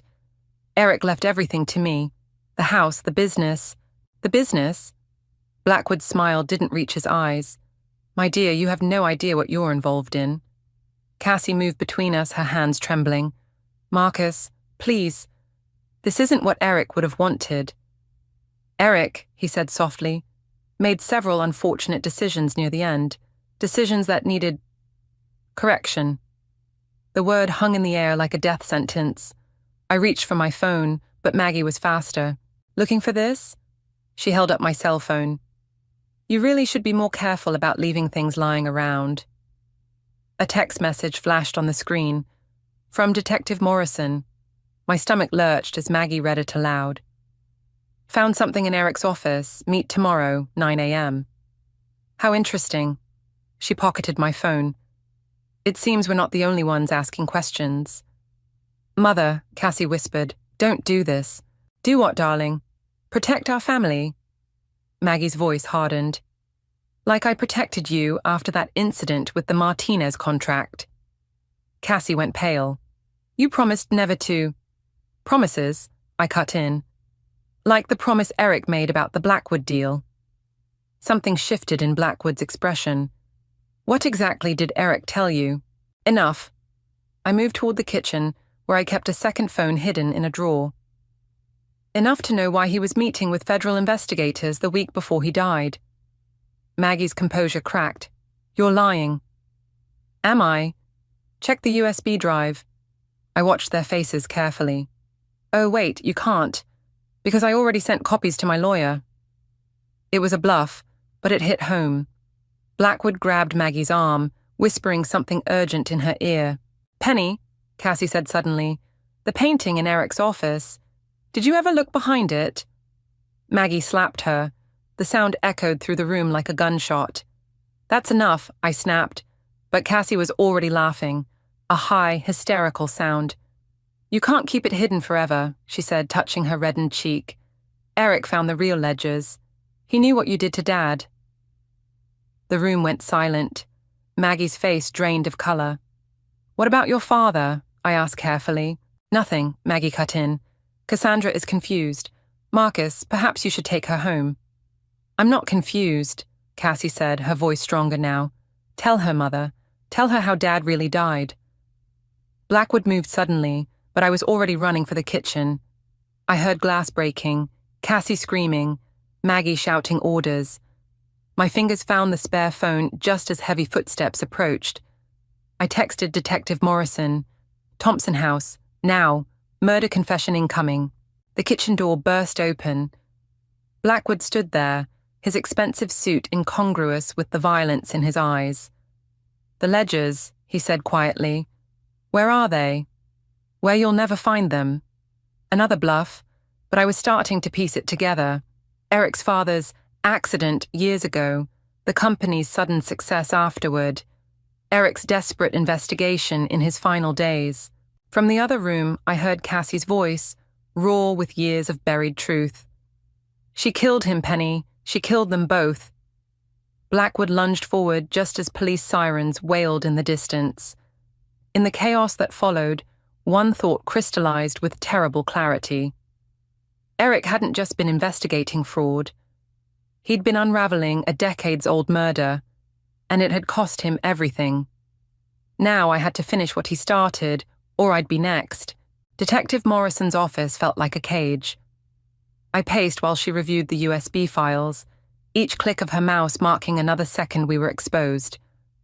Mrs. Thompson, she said finally, these records go back 20 years. Are you certain about Marcus Blackwood's involvement? Before I could answer, my phone buzzed. Liam. Third call today. I sent it to voicemail. Eric's father didn't die in an accident, I said. According to those files, Maggie and Blackwood orchestrated it. The company was failing, but the insurance payout saved it. And you believe they did the same to your husband? The door opened. Another detective entered, whispering something in Morrison's ear. Her expression darkened. Your father-in-law's case was ruled an accident, she said carefully. Reopening it would require substantial evidence. A familiar voice cut through the room. Liam stood in the doorway, holding a thick manila envelope. Like these? Morrison frowned. This is a closed meeting, Mr. Carter. I'm Mrs. Thompson's attorney now. He placed the envelope on the desk. And these are the original ledgers from the Thompson Company, the ones Eric found behind that painting. My hands shook as I opened the envelope. How did you... Eric contacted me the day before he died, Liam said quietly. He knew they were watching him. Asked me to keep these safe. The betrayal hit like a physical blow. You knew, all this time. Penny, don't. I backed away from both of them. You let me stumble around in the dark while you had proof. I was trying to protect you. Liam reached for my arm. If Blackwood knew you had these, like he knew Eric had them. The pieces clicked together with sickening clarity. Did you tell them? Is that why they were ready for him that day? Morrison stood. Mrs. Thompson, if you're suggesting... My phone buzzed again. Cassie's text made my blood freeze. Mother knows about the ledgers. Dad's old cabin. Come alone or they'll hurt Robert. I have to go, I said, grabbing my purse. Penny, wait. Liam blocked the door. You can't trust Cassie. She's been working with them. How would you know that? I studied his face, seeing it clearly for the first time. Unless... He didn't deny it. Everything I did was to keep you safe. Safe? I laughed, the sound brittle and strange. My husband is dead. My father's being held hostage. And you've been playing both sides this whole time. Morrison moved toward her phone. I'm calling for backup. No. I pulled out my gun. Eric's gun, found in his office safe. No one calls anyone. Liam's eyes widened. Put that down. You're not thinking clearly. I'm thinking perfectly clearly. I backed toward the door. For the first time, I understand exactly what needs to be done.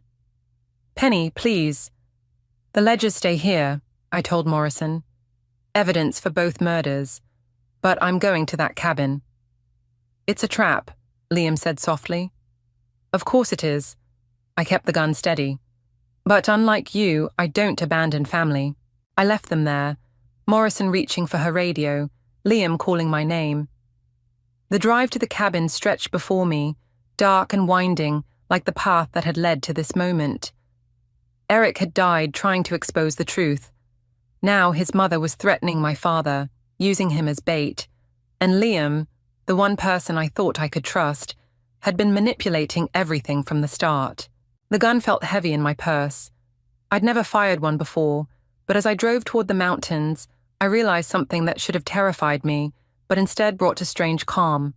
I was ready to use it, because sometimes justice and revenge are the same thing. The cabin loomed ahead, a dark shape against the mountain sky. Dad's wheelchair tracks marked the gravel. They'd dragged him inside. My hands tightened on Eric's gun as I approached. Cassie opened the door before I knocked. "You shouldn't have come." "Where is he?" She stepped aside, revealing the cabin's interior. Dad sat in his wheelchair by the fireplace, Maggie standing behind him. Blackwood lounged in an armchair, looking almost bored. "Penny," Dad said, his voice steady despite the bruise darkening his cheek. "You need to leave." "No one's leaving," Maggie announced. "Not until we sort this out like family." "Family?" I kept the gun hidden behind my purse. "Is that what you call murdering your husband? Your son?" Blackwood straightened. "Careful, Mrs. Thompson. Accusations like that can be dangerous." "Eric knew," I said, "about the insurance fraud, the offshore accounts, everything." "Eric was naive," Maggie snapped, "just like his father, always wanting to do the right thing, never understanding what it takes to build something lasting." Movement caught my eye, Cassie inching toward a desk drawer. "Don't," I warned, finally revealing the gun. Maggie laughed. "Do you even know how to use that?" "Want to find out?" "Penny," Dad's voice carried a warning. "This isn't you." "No?" I stepped closer to Maggie. "Maybe it is now. Maybe this is what happens when you kill someone's husband and threaten their father." "I didn't kill Eric," Maggie said softly, "but I know who did." The cabin door creaked. Footsteps behind me. "Hello, Penny." Liam's voice hit me like a physical blow. I spun, keeping the gun raised, but he already had his weapon trained on me. "You followed me."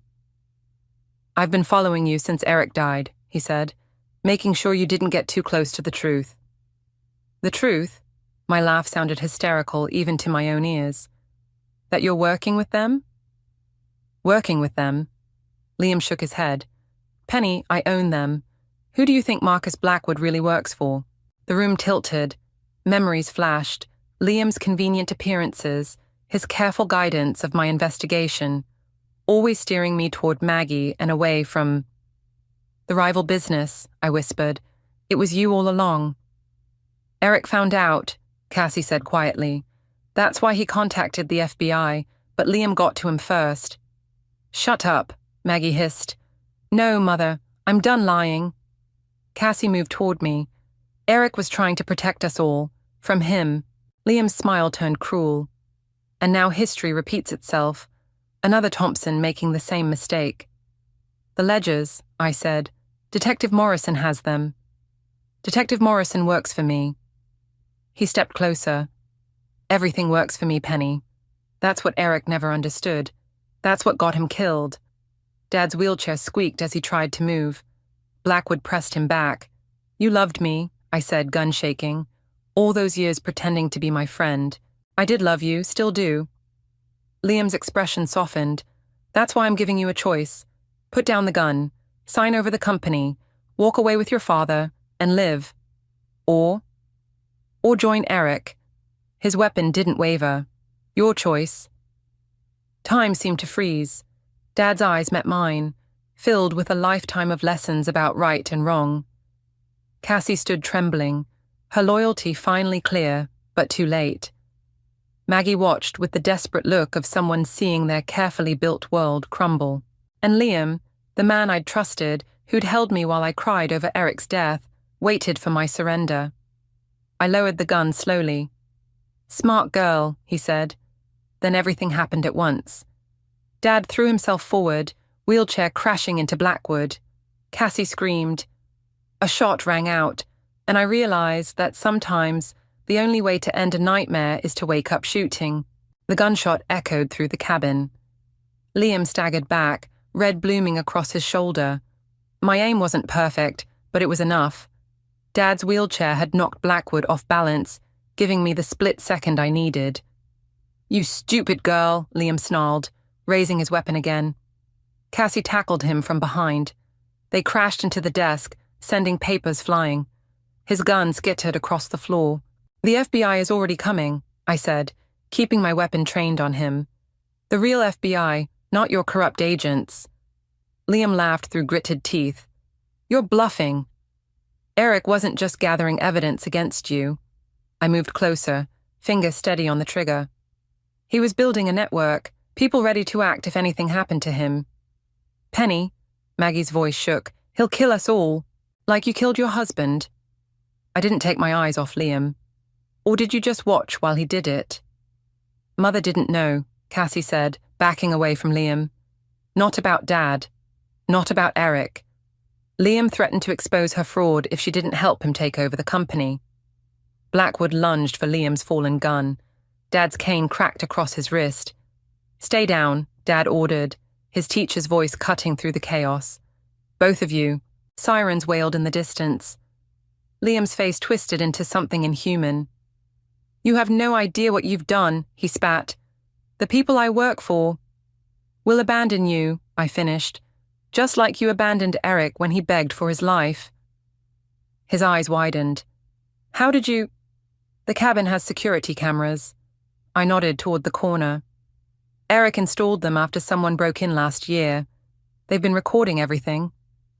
"Including your confession," Cassie added. Liam moved faster than I thought possible, producing a hidden blade. He grabbed Maggie, pressing steel against her throat. "One last choice, Penny," he said. "Let me walk out of here, or watch your mother-in-law die." Maggie trembled in his grip. Despite everything, despite her own crimes, I saw real fear in her eyes. "Eric always said you were smart," Liam continued. "Be smart now. Lower the gun." I did. "Good girl." He backed toward the door, dragging Maggie with him. "Maybe I did love you, in my way." "I loved you too," I said softly. "That's why I'm sorry about this." The taser hit him from behind. Detective Morrison stood in the doorway, weapon raised. "Federal agents!" she shouted as her team swarmed in. "Everyone on the ground!" Liam collapsed, taking Maggie down with him. Blackwood tried to run, but didn't make it 2 steps. "You okay?" Morrison asked me later, as paramedics checked Dad's injuries. I watched them lead Liam away in handcuffs. He didn't look back. "Eric knew," I said. "He knew Liam would come after me next. That's why he left all those breadcrumbs, hoping I'd follow them to the truth." "And the security footage?" "Uploading to the FBI server as we speak." I turned to where Cassie sat with Maggie. "They helped in the end. When it mattered, they'll still face charges for their role in the fraud." "Good." I felt nothing but exhaustion now. Justice should be blind, right? Morrison smiled slightly. "Your husband would be proud." I thought of Eric, of his determination to expose the truth no matter the cost, of his faith that I would finish what he started. "The company," I said. "What happens to it now?" "That's up to you." She handed me a card. "When you're ready, we'll talk about rebuilding. The right way this time." Dawn was breaking as we left the cabin. Maggie and Cassie were led to separate cars, their futures uncertain, but their secrets finally exposed. Dad waited in the ambulance, strong despite everything. And somewhere, I hoped, Eric could rest, knowing his death hadn't been in vain. The gun felt heavy in the evidence bag. I'd never have to use it again, but its weight would stay with me. A reminder that sometimes justice requires more than just truth. It requires courage to pull the trigger. The courthouse steps felt colder than they should in summer.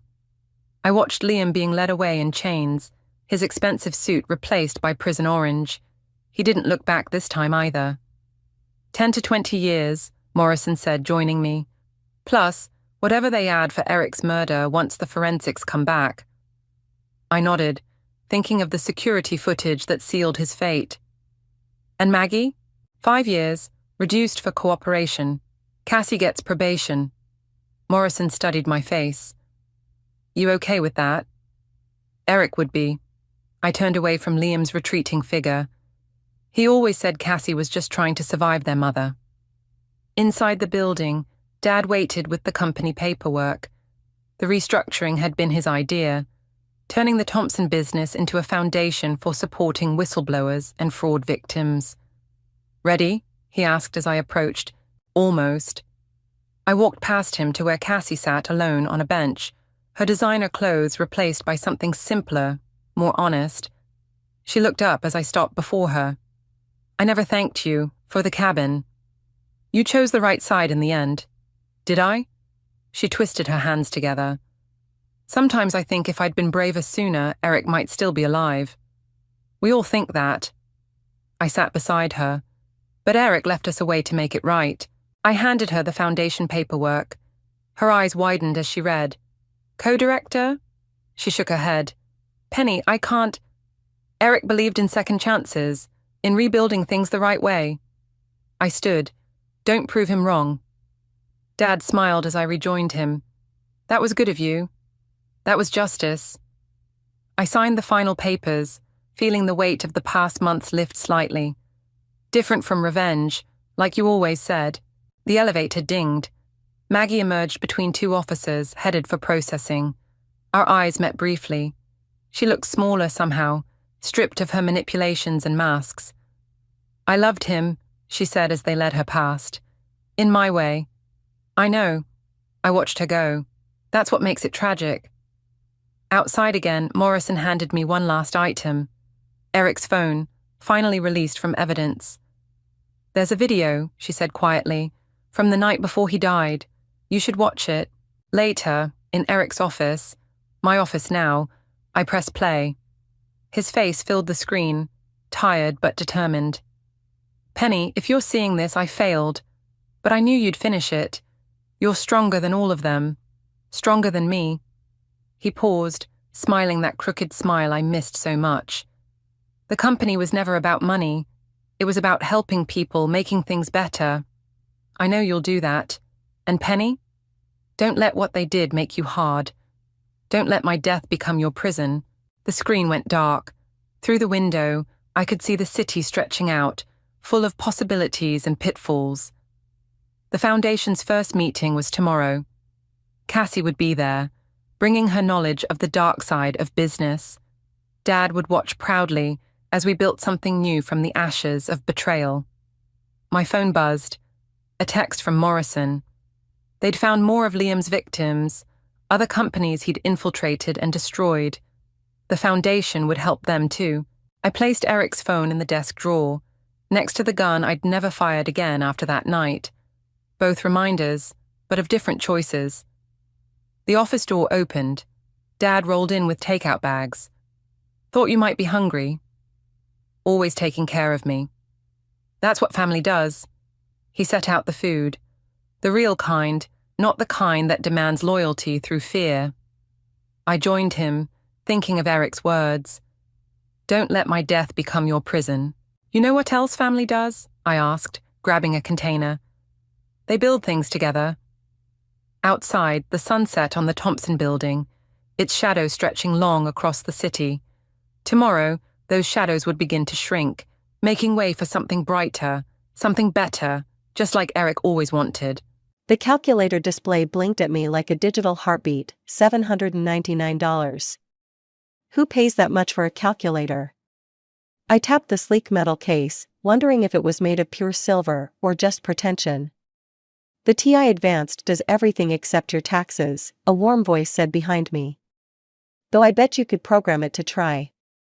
I turned to find a tall man in a charcoal suit, his smile genuine enough to make my cynicism stutter. For this price, it better do my laundry too.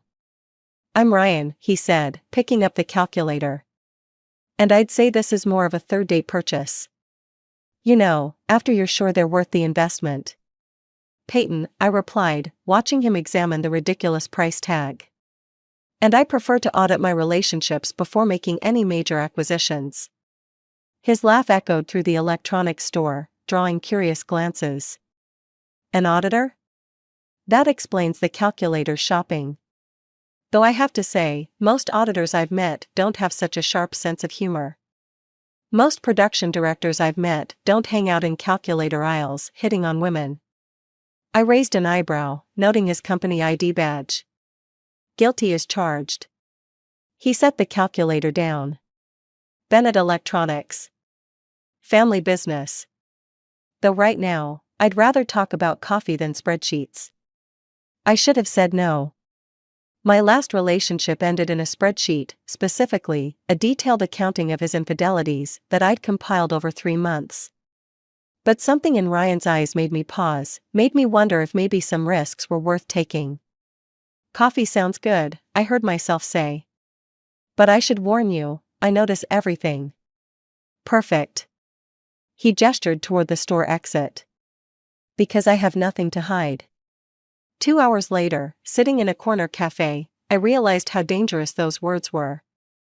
Ryan talked about his family's company with pride, about his father Thomas, who built it from nothing. About his mother Laura, who kept everyone grounded. But when he mentioned his sister Jenna, something shifted in his voice. She's brilliant, he said, stirring his third coffee. Handles all our procurement. Dad says she's got his business sense. But? I prompted, recognizing the hesitation. But nothing. He smiled too quickly. Tell me more about your work. What made you choose auditing? I let him change the subject, filing away that moment of discomfort. I like puzzles, I said. Numbers don't lie. People do, but numbers? They always tell the truth if you know how to read them. That's both fascinating and slightly terrifying. Ryan leaned forward. Would you like to have dinner with me tomorrow night? I promised to keep all my receipts organized. I looked at him, really looked. At the way his confidence didn't quite mask his vulnerability, at how his eyes crinkled when he smiled. At all the little tells that said this man was either exactly what he seemed or the best liar I'd ever met. Yes, I said, surprising myself again. But I have one condition. Name it. No calculators allowed at the table. His laughter filled the cafe again, and something inside me shifted. Like the first number in a complex equation, changing everything that followed. Deal, he said, reaching for my hand. Though I should warn you, my family's going to love you. I didn't know then how wrong he was. Didn't know that in 6 months, his sister Jenna would try to destroy everything I held dear. Didn't know that my ability to read numbers would uncover a betrayal that would tear his family apart. But that's the thing about numbers. They always tell the truth, even when we're not ready to hear it. The Bennett mansion loomed before me like a corporate headquarters, masquerading as a home. 3 weeks after meeting Ryan, I stood at their front door, my knuckles white around a bottle of wine I'd spent too long selecting. Ready? Ryan squeezed my hand. They're going to love you. The door opened before I could answer. Laura Bennett's smile was warm enough to melt steel. You must be Peyton. Come in, come in. Ryan hasn't stopped talking about you. The foyer could have housed my entire apartment. Family photos lined the walls, professional portraits of perfect poses, and calculated casual moments. I noticed Ryan featured prominently in most of them, while a dark-haired woman appeared less frequently, often at the edges. Father's in his study, a crisp voice announced from the top of the stairs. He's reviewing quarterly reports. Jenna Bennett descended like royalty, each step measured. Her Louboutins probably cost more than my monthly rent.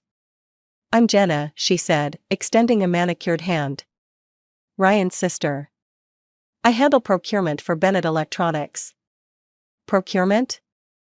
I matched her grip. That must keep you busy, especially with the new Asian markets opening up.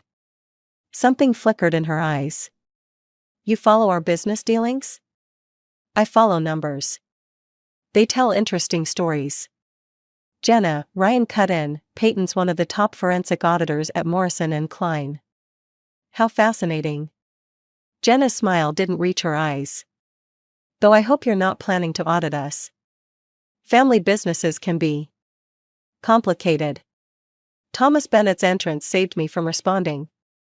He carried authority like a well-worn coat, comfortable but unmistakable. "There's my boy," he boomed, embracing Ryan.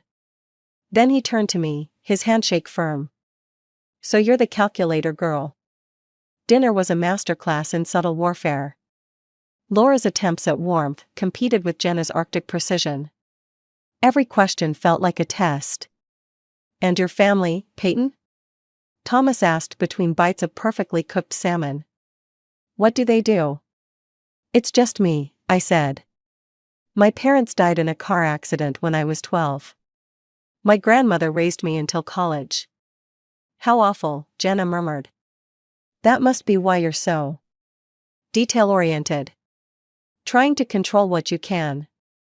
Actually, I met her gaze. It taught me that numbers don't abandon you. They don't lie or make excuses. They just are.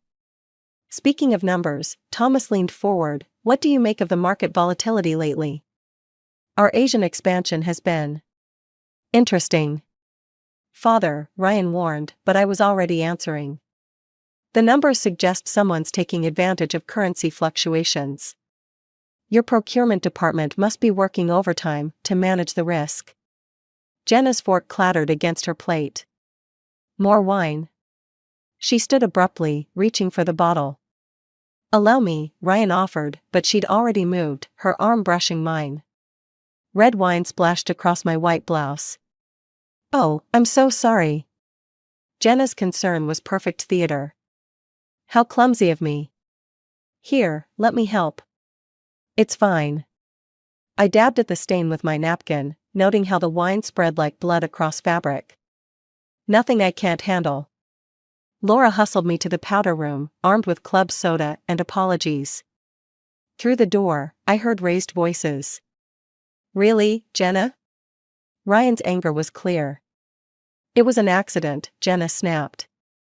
"Unlike some people's hiring decisions." I pressed my ear to the door, but their voices dropped to hisses. When I emerged, the dining room wore a mask of forced normalcy. "Peyton, Thomas called as we prepared to leave. Join us for Sunday brunch next week. I'd love to hear more about your work." Jenna's smile turned predatory. "Yes, do come. I'm sure we'll have lots to discuss." In the car, Ryan was quiet for several miles. "I'm sorry about Jenna," he finally said. "She's protective of the family." "Is that what you call it?" I watched streetlights flash past. "Ryan, what's really going on with your sister?" He gripped the steering wheel tighter. "Nothing. Everything's fine." But I'd seen the tension in Thomas's shoulders when Asian markets were mentioned. Noticed how Jenna flinched at procurement questions. Something wasn't adding up, and if there's one thing I knew about numbers, they never lie. I just hadn't realized how dangerous the truth would be. 6 months flew past like balance sheets in a windstorm. The diamond on my left hand caught the morning light as I studied the pregnancy test's double pink lines. Ryan and I had planned to announce it at tonight's family dinner, our first real celebration since the wedding 3 months ago. My phone buzzed. A text from Thomas, "Need your expertise. Found something odd in Q3 reports. Can you stop by the office before dinner?" I texted back my agreement, trying to ignore the flutter of unease. Since joining the family, I'd noticed Thomas growing increasingly concerned about the company's financials. He'd drop hints, ask careful questions, always with Jenna hovering nearby like a shark, scenting blood. The Bennett Electronics headquarters occupied a gleaming tower downtown. Thomas's office commanded the top floor, but I found him in the conference room, surrounded by papers. "Peyton," he looked up, shadows under his eyes. "Thank you for coming. These procurement reports." He pushed several sheets toward me. "Something's not right." I scanned the numbers, my trained eye catching discrepancies immediately. "These supplier costs are inflated. And these shipping manifests?" The door opened. Jenna stood there, perfectly composed in designer black. "Father, I didn't expect to find you here. On a Saturday." "Just showing Peyton some reports," Thomas said carefully. "Getting a fresh perspective." How convenient. Jenna's smile was razor sharp. Our new daughter-in-law, already so invested in family business. She moved closer, peering at the papers. Though I'm sure you have more exciting news to focus on. My hand instinctively moved to my stomach. What do you mean? Please. She rolled her eyes. The way you've been avoiding wine? Looking green at breakfast? I'm not stupid, Peyton. Though apparently, you think we all are. Jenna, Thomas warned, but she continued. Did you really think you could waltz in here, seduce my brother, and take over everything? The company, the family? Her voice rose. I've worked my entire life for this company. Everything I've done has been for this family. Everything you've done? I kept my voice steady, though my heart raced. Like inflating supplier costs? Falsifying shipping records? The silence was deafening. Thomas stood slowly, looking between us. Careful, Peyton. Jenna's voice dropped to a whisper. Pregnancy can make women unstable. Paranoid, even. It would be a shame if stress affected the baby. My blood turned to ice. Is that a threat? A concern? From your loving sister-in-law. She gathered the papers from the table. These need to be properly filed. In my department. Where they belong. Jenna, Thomas's voice cracked like a whip. Leave those. It's fine, I interrupted, meeting Jenna's gaze. I already saw what I needed to see. She left with the papers, her heels clicking a victory march. Thomas sank into his chair, suddenly looking every one of his 60 years. I'm sorry, he said. I should have seen. Should have known. Known what? I pressed, but he shook his head. Not now. Not here. We'll discuss it at dinner. But at dinner, Thomas never showed. Ryan got the call just as we were sitting down. His father had been rushed to the hospital with chest pains. Severe stress, the doctors said. Would need to rest for several days. How terrible, Jenna murmured, reaching for her wine. All this excitement can't be good for anyone. Especially not in your condition, Peyton. Laura gasped. Condition? Are you? Ryan grabbed my hand, his joy overshadowed by worry for his father. We were going to announce it tonight. We're having a baby. Oh, darling. Laura embraced me, tears in her eyes. Jenna's glass clinked against her plate. How wonderful. Though the timing seems convenient. Right when father's health fails, here comes the next generation of Bennetts. That's enough, Ryan snapped, but I squeezed his hand. It's fine, I said, watching Jenna. Family is complicated. Isn't that what you told me, Jenna? But numbers. Numbers never lie. And sooner or later, every calculation comes due. She held my gaze, challenge meeting challenge. In that moment, we both knew, this wasn't just about family anymore. This was war. And I had 9 months to win it. The baby shower invitations arrived in pale pink and gold, Jenna's elegant handwriting promising celebration and joy. I stared at mine for a full minute, my 6-month bump pressing against the kitchen counter. She's trying, Ryan said, wrapping his arms around me.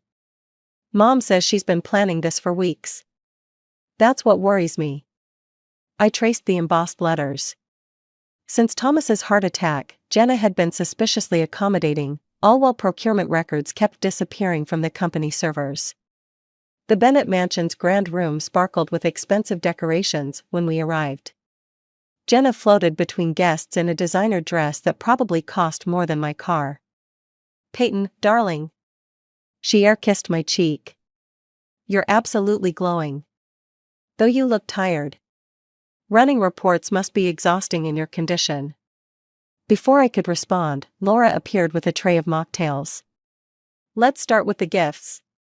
I sat in the designated chair, feeling like a specimen under examination as 40 pairs of eyes watched me unwrap presents. Designer baby clothes, antique silver rattles, a custom-made crib that could have housed twins.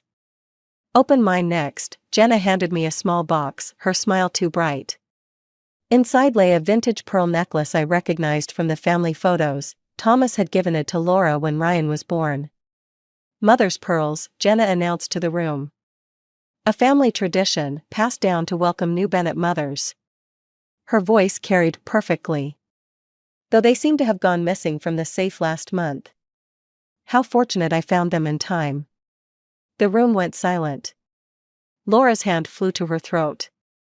Missing? But I just wore them at the charity gala. Exactly.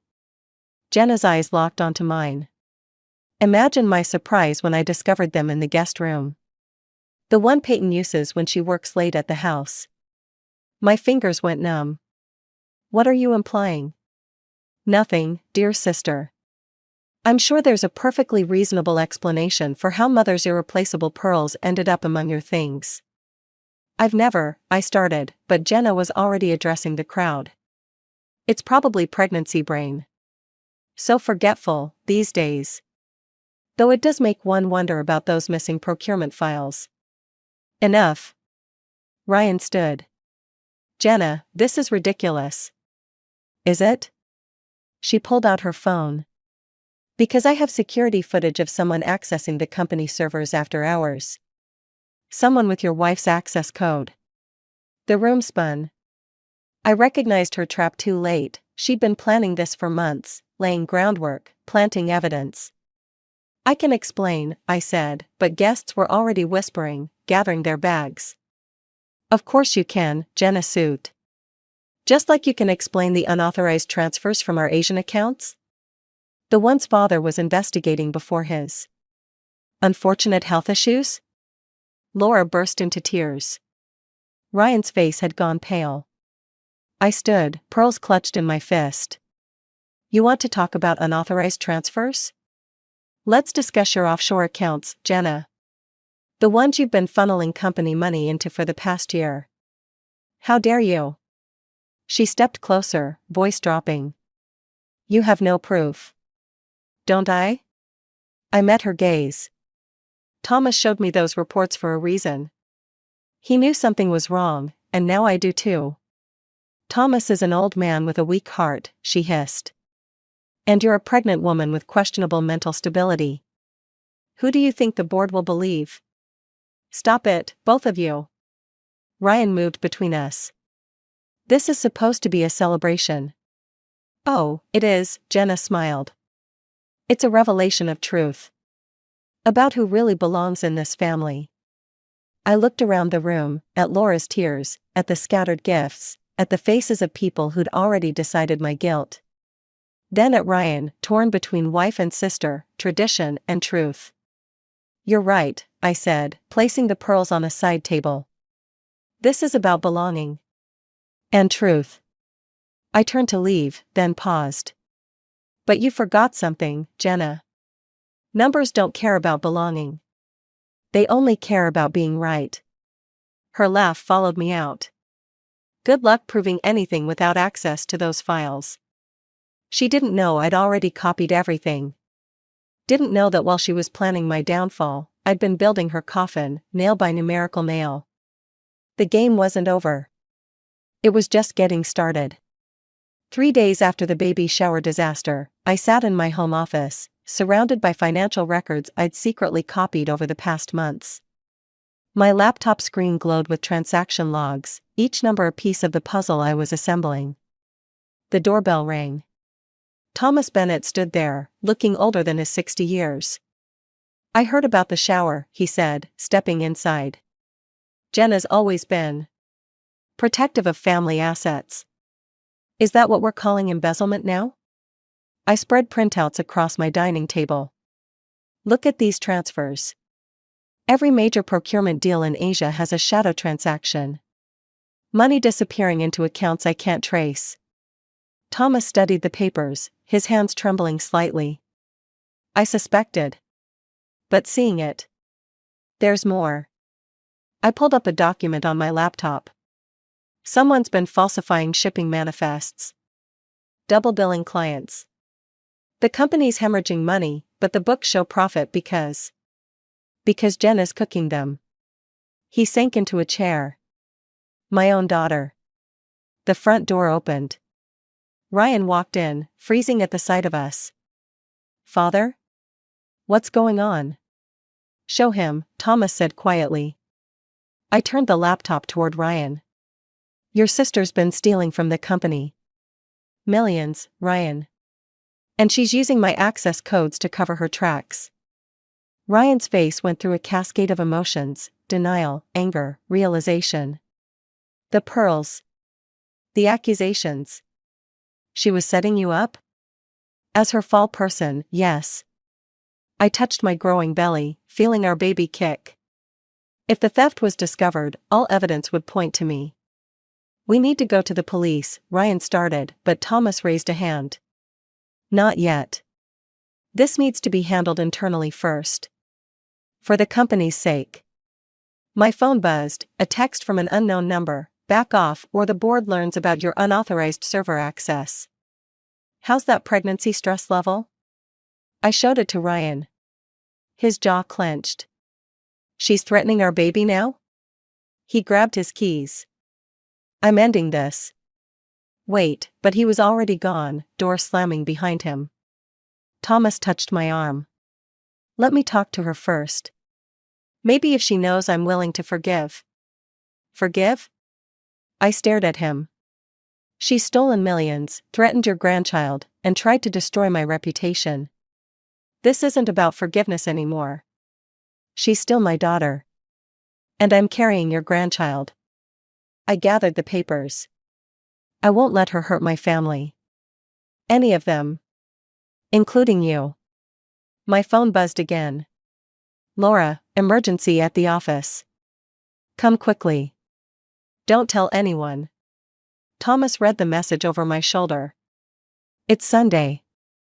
Why would Laura be at the office? She wouldn't. I grabbed my laptop. But Jenna would use her mother's phone to set a trap. Then don't go. I thought of Ryan rushing to confront his sister. Of Laura possibly being used as bait. Of the baby kicking inside me, reminding me what was really at stake. I have to. I headed for the door. But I'm not going alone. Peyton. Call the police. Tell them everything. Then call Ryan, keep him away from the office. I touched the flash drive around my neck, containing copies of all evidence. It's time everyone saw the truth. Be careful, Thomas called as I left. Jenna's always been brilliant at games. This isn't a game anymore, I muttered, starting my car. It's a reckoning. The Bennett Electronics building loomed ahead, its windows dark except for the top floor, Jenna's office. As I parked, another car pulled in beside me. Laura stepped out, confusion on her face. Peyton? I got a text from Ryan saying to meet him here. My blood ran cold. Jenna hadn't just set a trap, she'd orchestrated a family reunion. And somewhere above us, she was waiting, holding all the pieces she thought would destroy me. But she'd forgotten something crucial: numbers don't lie, and I had 7 months of truth documented in that flash drive. Whatever game she was playing, I was about to change the rules. I took Laura's arm, leading her toward the building. Stay close to me. It's time to show your daughter what real family loyalty looks like. The elevator doors opened to darkness. Laura clutched my arm as we stepped onto the executive floor, emergency lights casting long shadows across empty desks. Jenna? Laura called out. Darling, are you here? A figure moved in Thomas's office. Ryan emerged, his face tight with anger. What are you both doing here? I told you to stay home. You didn't text me, Laura said. Jenna did. Using your number. The overhead lights blazed on. Jenna stood by the breaker panel, wearing the same dress from the baby shower. Family reunion. How touching. It's over, Jenna. Ryan moved toward his sister. We know everything. Do you? She smiled, pulling out her phone. Because I just sent the board some interesting emails. Seems our pregnant auditor has been accessing confidential files, making unauthorized transfers. Covering her tracks poorly. My hand went to the flash drive around my neck. Those transfers trace back to your accounts. Not anymore. She tapped her screen. Amazing what good IT people can do. Every transaction now bears your digital signature. Even the ones happening right now. My phone buzzed. A notification from the company's banking app, large transfers in progress, all under my authorization. Stop this, Laura pleaded.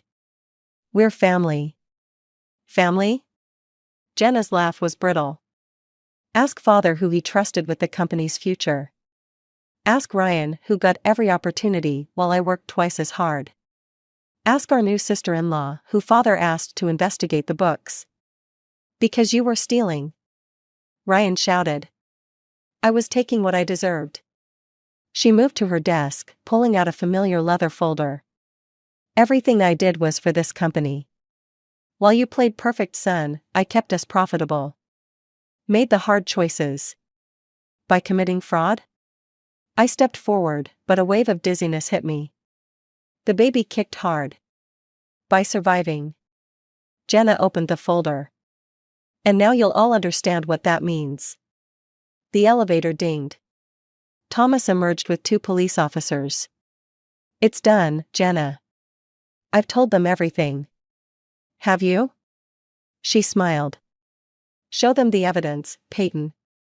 Your precious flash drive. I reached for my neck. The chain was gone. Looking for this? She held up the drive. Lifted it when I hugged you at the shower. Amateur move, keeping everything in one place. That's not the only copy, I started, but she cut me off. The cloud files? Deleted. Server backups? Corrupted. It's your word against mine, and right now, millions are flowing through your access codes. The room spun again. I grabbed a desk for support, feeling wetness on my legs. Peyton? Ryan rushed to me. You're bleeding. Laura gasped. The baby. Get an ambulance. Thomas shouted. Jenna watched, unmoved. Stress is so dangerous during pregnancy. Maybe if you hadn't been obsessing over false accusations. False? I forced myself upright, fighting the pain. The original files are gone. And in about 10 minutes, you'll be arrested for corporate theft. Such a tragedy, pregnant woman has mental breakdown, tries to frame innocent sister-in-law. Ryan supported my weight as my knees buckled. This isn't a game, Jenna. She needs a hospital. Life isn't fair. She turned to the officers. I'd like to press charges. Through the haze of pain, I saw Laura move to her daughter's desk, saw her hand brush against Jenna's purse. Saw her palm something small. Wait, Laura's voice shook. Before anyone does anything. She held up a small recorder. Let's hear that confession again. Jenna's face went white. What? Your mother's birthday gift, Laura said softly. The one you mocked for being old-fashioned. Digital recordings are so easy to delete, but this is analog. Like the truth.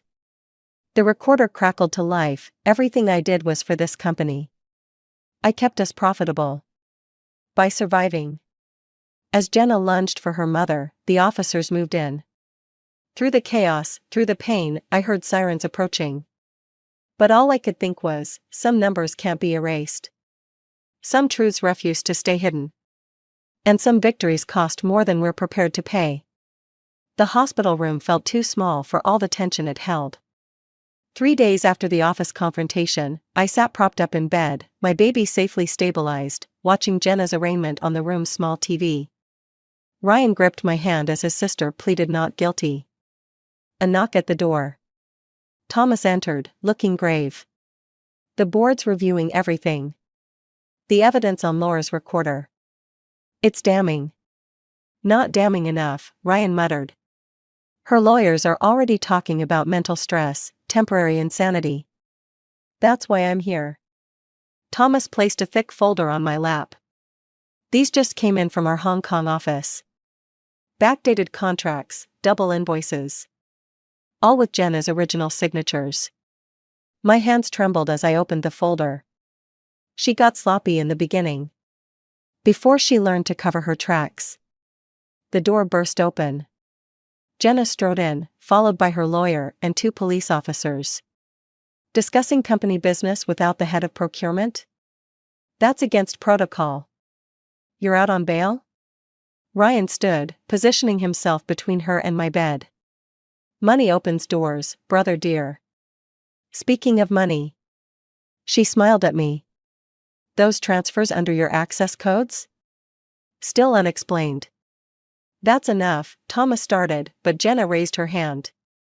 No, father, it's not. You want truth? Here's truth. She moved closer to my bed. I built this company's success while Ryan played favorite son. Every deal, every contract, I made them happen. And my reward? Being investigated by an outsider. You stole millions, I said quietly. I earned millions. But you wouldn't understand that, would you? Little orphan Peyton, so desperate for family, she'd destroy one to belong. The baby monitor beeped steadily. I looked at it, then at her. You're right. I don't understand family the way you do. I never had siblings to betray. Betray? Her laugh was sharp. I protected this family. Every illegal deal kept us competitive. Every stolen dollar kept people employed. But you only see numbers, don't you? Black and white. No gray areas. Show her, Thomas said suddenly. I pulled out one last document from under my pillow. Your first procurement deal, Jenna. The one that started everything. She froze. Father was so proud, he kept the original contract. Complete with your notes in the margin, calculations showing how to skim money through inflated costs. You weren't protecting the company. You were testing how much you could take. You don't understand. I understand numbers. And fear. I touched my stomach. You were afraid of being overlooked. Of not measuring up. So you took what you thought you deserved, then couldn't stop. Shut up. She lunged forward, but the officers caught her arms. The thing about numbers, Jenna? I continued. They're like family. Complex, interconnected. Change one, you affect them all. Just like your actions affected everyone in this room. Laura appeared in the doorway, tears streaming. Oh, Jenna. Why didn't you just talk to us?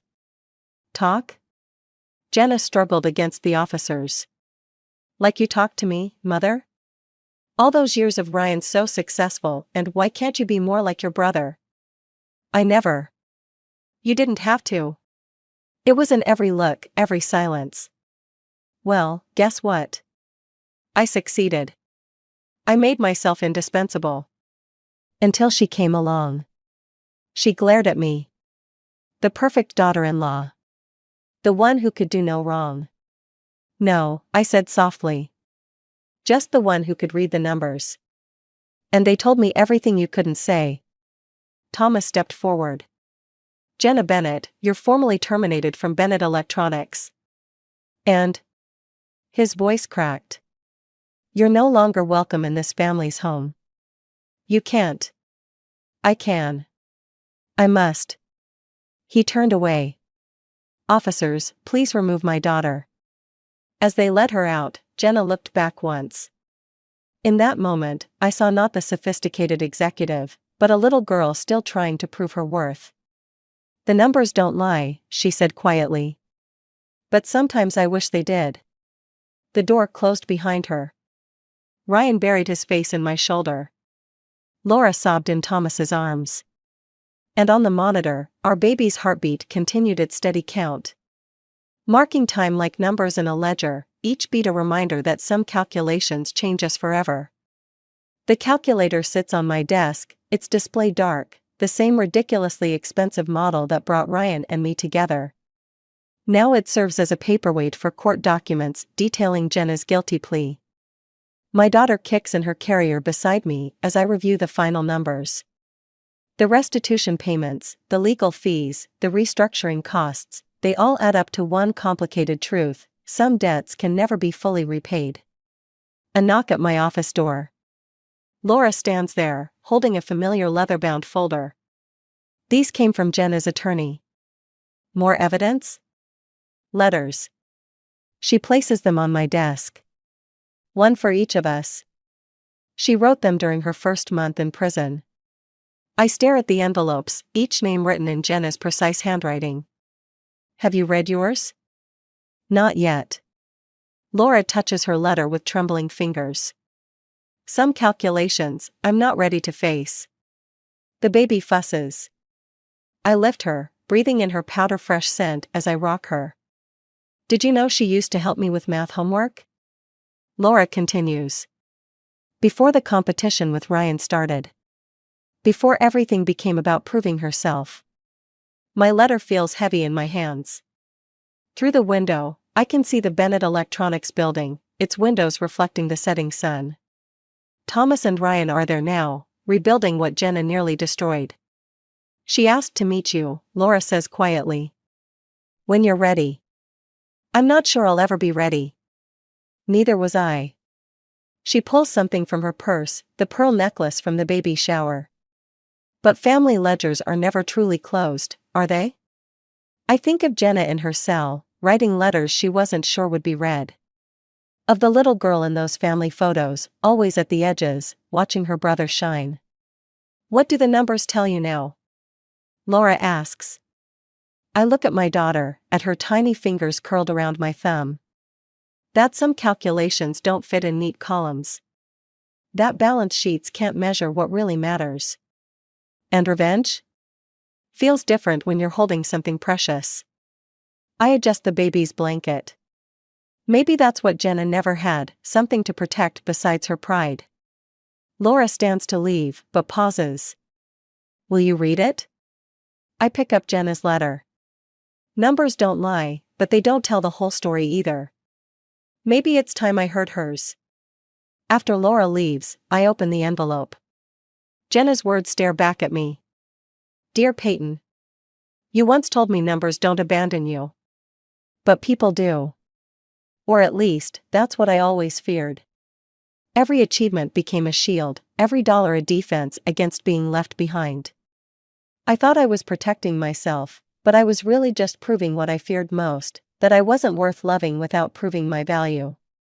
You protected our family by exposing me. I protected no one by betraying them. That's a calculation I'm still learning to live with. Take care of them. And maybe someday, teach my niece that her worth isn't measured in balance sheets or boardroom victories. Jenna. The baby yawns, her tiny face peaceful. I think of the calculator that started everything, of how some connections can't be quantified. Of how revenge, like redemption, rarely follows a straight line. I reach for my phone, type a short message, visit approved. Bring a calculator. Some numbers need witnesses. Because maybe that's what family really is, not a perfect equation, but a complex formula of mistakes and mercy, betrayal and forgiveness. All adding up to something greater than its parts. My daughter stretches in her sleep, and I add one final entry to today's ledger: some debts are meant to be forgiven, not collected. Some battles end not with victory, but with understanding. And sometimes, the truest calculations are the ones that don't balance at all. I never thought a simple email would be the thing to unravel my entire life. But there it was, glowing on my husband's laptop screen at 2 a.m., while I was just trying to print out worksheets for my students. My name is Harper, and until last night, I thought I had the kind of marriage other people envied. The kind where you finish each other's sentences and still laugh at inside jokes from your first date. Ethan and I had been together for 8 years, married for 5 of those. He was the guy who brought me coffee in bed every Sunday morning and never forgot to kiss me goodbye, even when he was running late for work. Your flight confirmation for the Chicago conference next week, The email's subject line read. Nothing unusual there, Ethan traveled frequently for work. But something made me pause. Maybe it was the way he'd been guarding his phone lately, or how he'd started working later and later. I clicked the email. The confirmation showed 2 seats. First class. I felt my stomach drop as I scrolled down and saw the hotel reservation.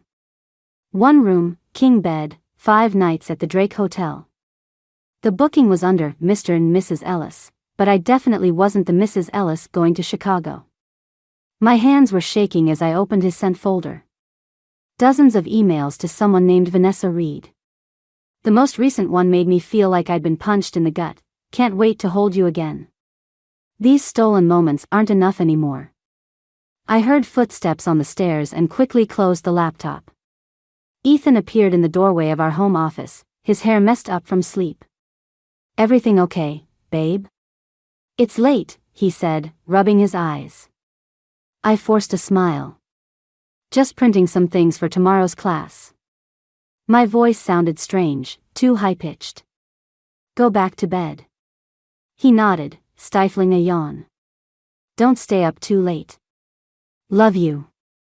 Love you too, I replied automatically, the words tasting like ash in my mouth. After he left, I sat there in the dark, trying to make sense of it all. The Ethan I knew wouldn't do this. The Ethan I married wouldn't. But then again, maybe I didn't know him as well as I thought. I pulled out my phone and typed a message to my sister Chloe, then deleted it. What would I even say? Hey, guess what? Your brother-in-law's cheating on me with someone named Vanessa. It felt too raw, too real to put into words yet. Instead, I went through the motions of printing my worksheets. My students were counting on these for tomorrow's lesson on Romeo and Juliet.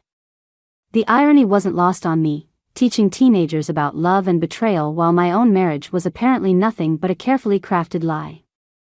As I gathered my papers, a new email notification popped up on Ethan's laptop. From Vanessa Reed, missing you already. Dinner was perfect tonight. Tonight. While I'd been grading papers and making dinner for one because Ethan had texted that he was stuck in a late meeting, he'd been with her. I closed the laptop and went upstairs to our bedroom. Ethan was already asleep, looking peaceful and innocent. I stood there watching him breathe, remembering how just yesterday I would have crawled into bed and curled up against him without a second thought. Now I couldn't bear to touch him. I grabbed my pillow and headed to the guest room, my mind racing with questions. How long had this been going on? Who was Vanessa Reed? And most importantly, what was I going to do about it? One thing was certain, Ethan's perfect little world was about to come crashing down. He just didn't know it yet. I made it through exactly 3 classes before breaking down in the faculty bathroom. My hands were shaking so badly I could barely text Chloe, "Need you. Can you meet for lunch?"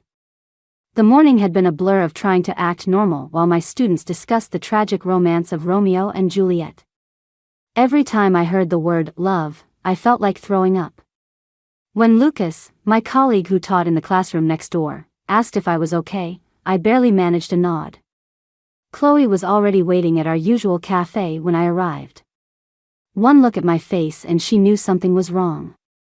"Harper, you look like hell. What happened?" I opened my mouth to tell her, but the words wouldn't come. Instead, I pulled out my phone and showed her the screenshots I'd taken of Ethan's emails. "That son of a bitch," Chloe whispered, her face darkening as she scrolled. "How long have you known?" "Found out last night." My voice cracked. "He's taking her to Chicago next week. 5 days at the Drake Hotel. On your anniversary weekend?" Chloe's knuckles went white around her coffee cup. "I'll kill him. The worst part is, he's acting completely normal. Made me breakfast this morning, kissed me goodbye like nothing's wrong." I stabbed at my untouched salad. "I don't even know who he is anymore." "Have you Googled her?" Chloe asked, already typing on her phone. "Vanessa Reed." Oh. Oh wow. What? She turned her phone toward me. There she was, young, gorgeous, smiling confidently in her corporate headshot. Vice President of Marketing at Ethan's company. My stomach lurched.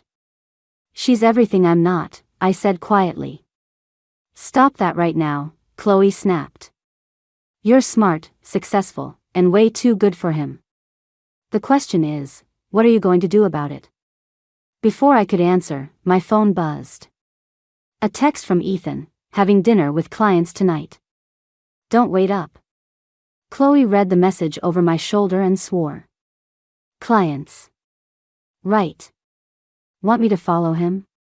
No, I said, surprising myself with how steady my voice was. I have a better idea. That evening, I drove to Ethan's office building and parked where I could see the entrance. At 6:30, I watched him walk out with Vanessa. They weren't touching, but the way they looked at each other made my chest ache. I followed their car to an upscale restaurant across town. Through the window, I could see them at a corner table. No other clients in sight. Ethan reached across the table and took her hand, the same way he used to hold mine. My phone buzzed again. Another text from Ethan, meeting running late. Might grab drinks after. I took a picture of them through the window and sat there, staring at it. Part of me wanted to burst in and create a scene. Instead, I drove home and did something worse. I acted normal. I left his dinner in the oven, graded papers at the kitchen table, and waited. He came home at 11, smelling of expensive wine and wearing guilt like cologne. Sorry I'm so late, he said, kissing my cheek. These clients are demanding. That's okay, I replied, gathering my papers. How was the restaurant? He froze for a split second, so brief anyone else might have missed it. What restaurant? The one where you had your meeting. I kept my voice casual. I drove by on my way to pick up groceries. Looked nice. Another pause. Oh, right. Yeah, it was good. I headed upstairs, leaving him standing in the kitchen. In our bedroom, I opened his closet and found the shirt he'd worn to work that morning. There was a smudge of red lipstick on the collar. Vanessa had been wearing red lipstick at dinner. I carefully hung the shirt back up and got into bed, my mind racing with possibilities. Ethan thought he was so clever, living his double life. But he had no idea what was coming. Tomorrow, I decided, I would start making some plans of my own. The credit card statement arrived 3 days before Ethan's planned trip to Chicago. I wasn't supposed to see it, he usually handled all the bills online, but this one came in the mail by mistake. Sitting at our kitchen table, I stared at charge after charge that told the story of his other life. Dinner for 2 at places we'd never been. A jewelry store purchase from last month, probably explaining the bracelet I'd spotted on Vanessa's wrist at the restaurant. Hotel charges from business trips that now made perfect sense. My hands were steady as I laid out the evidence on the table, the credit card statement, screenshots of emails, photos from the restaurant. Then I waited. When Ethan came home, he was humming. Actually humming. He stopped dead when he saw me sitting there. We need to talk about your upcoming anniversary trip to Chicago, I said quietly. His face did something complicated, surprise, fear, then smooth confidence. What are you talking about? Don't. I pushed the evidence toward him. Just don't. He glanced at the papers, then at me, like a chess player calculating his next move. Harper, I can explain. Explain what? How you've been fucking your vice president of marketing. Or how you've been spending our money taking her to 5-star hotels. It's not what you think. Really? I laughed, and it sounded strange even to my ears. Because I think you're planning to spend our anniversary weekend with another woman. Please, tell me how I'm misinterpreting that. He sat down heavily, running his hands through his hair. You've been so distant lately, always focused on your students, your lesson plans. When was the last time you actually paid attention to me? The audacity of his words hit me like a physical blow. So this is my fault? I didn't say that. He reached for my hand. I pulled away. But relationships are a two-way street. Vanessa. She sees me. She understands the pressure I'm under. And I don't. I've supported you through every promotion, every late night, every weekend working. I've built my entire life around you. That's the problem. He stood up, pacing. You've lost yourself in being my wife. You used to be fun, spontaneous. Now it's all about your work, your routine. I felt something snap inside me. My work? I'm a teacher, Ethan. I shape young minds. What exactly do you do that's so important? Push papers and apparently your coworkers? His face darkened. See? This is exactly why. Why what? Why you couldn't keep it in your pants? Why you had to destroy our marriage? It's not destroyed unless you make it that way, he said, his voice softening. We can work through this. I'll end it with Vanessa. We can go to counseling. I stared at him, really seeing him for the first time. This man who could stand there, offering to fix things like he'd dented my car instead of shattering my entire world. When did you stop loving me? I asked. I never. Because I stopped loving you about 2 minutes ago. The words came out calm, certain. When you tried to blame me for your choices. He reached for me again. Baby, please. I stepped back. Don't call me that. Don't touch me. In fact, don't come home tonight. Or tomorrow. I need time to think.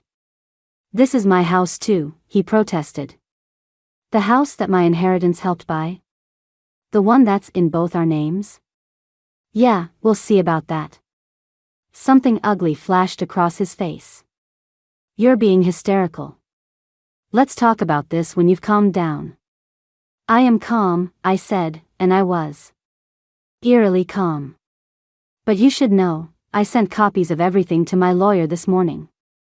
Just in case you were thinking of doing any creative accounting before your trip. He went pale. You're bluffing. I picked up my phone, showed him the email confirmation from the law firm. Enjoy Chicago, Ethan. I hope she's worth it.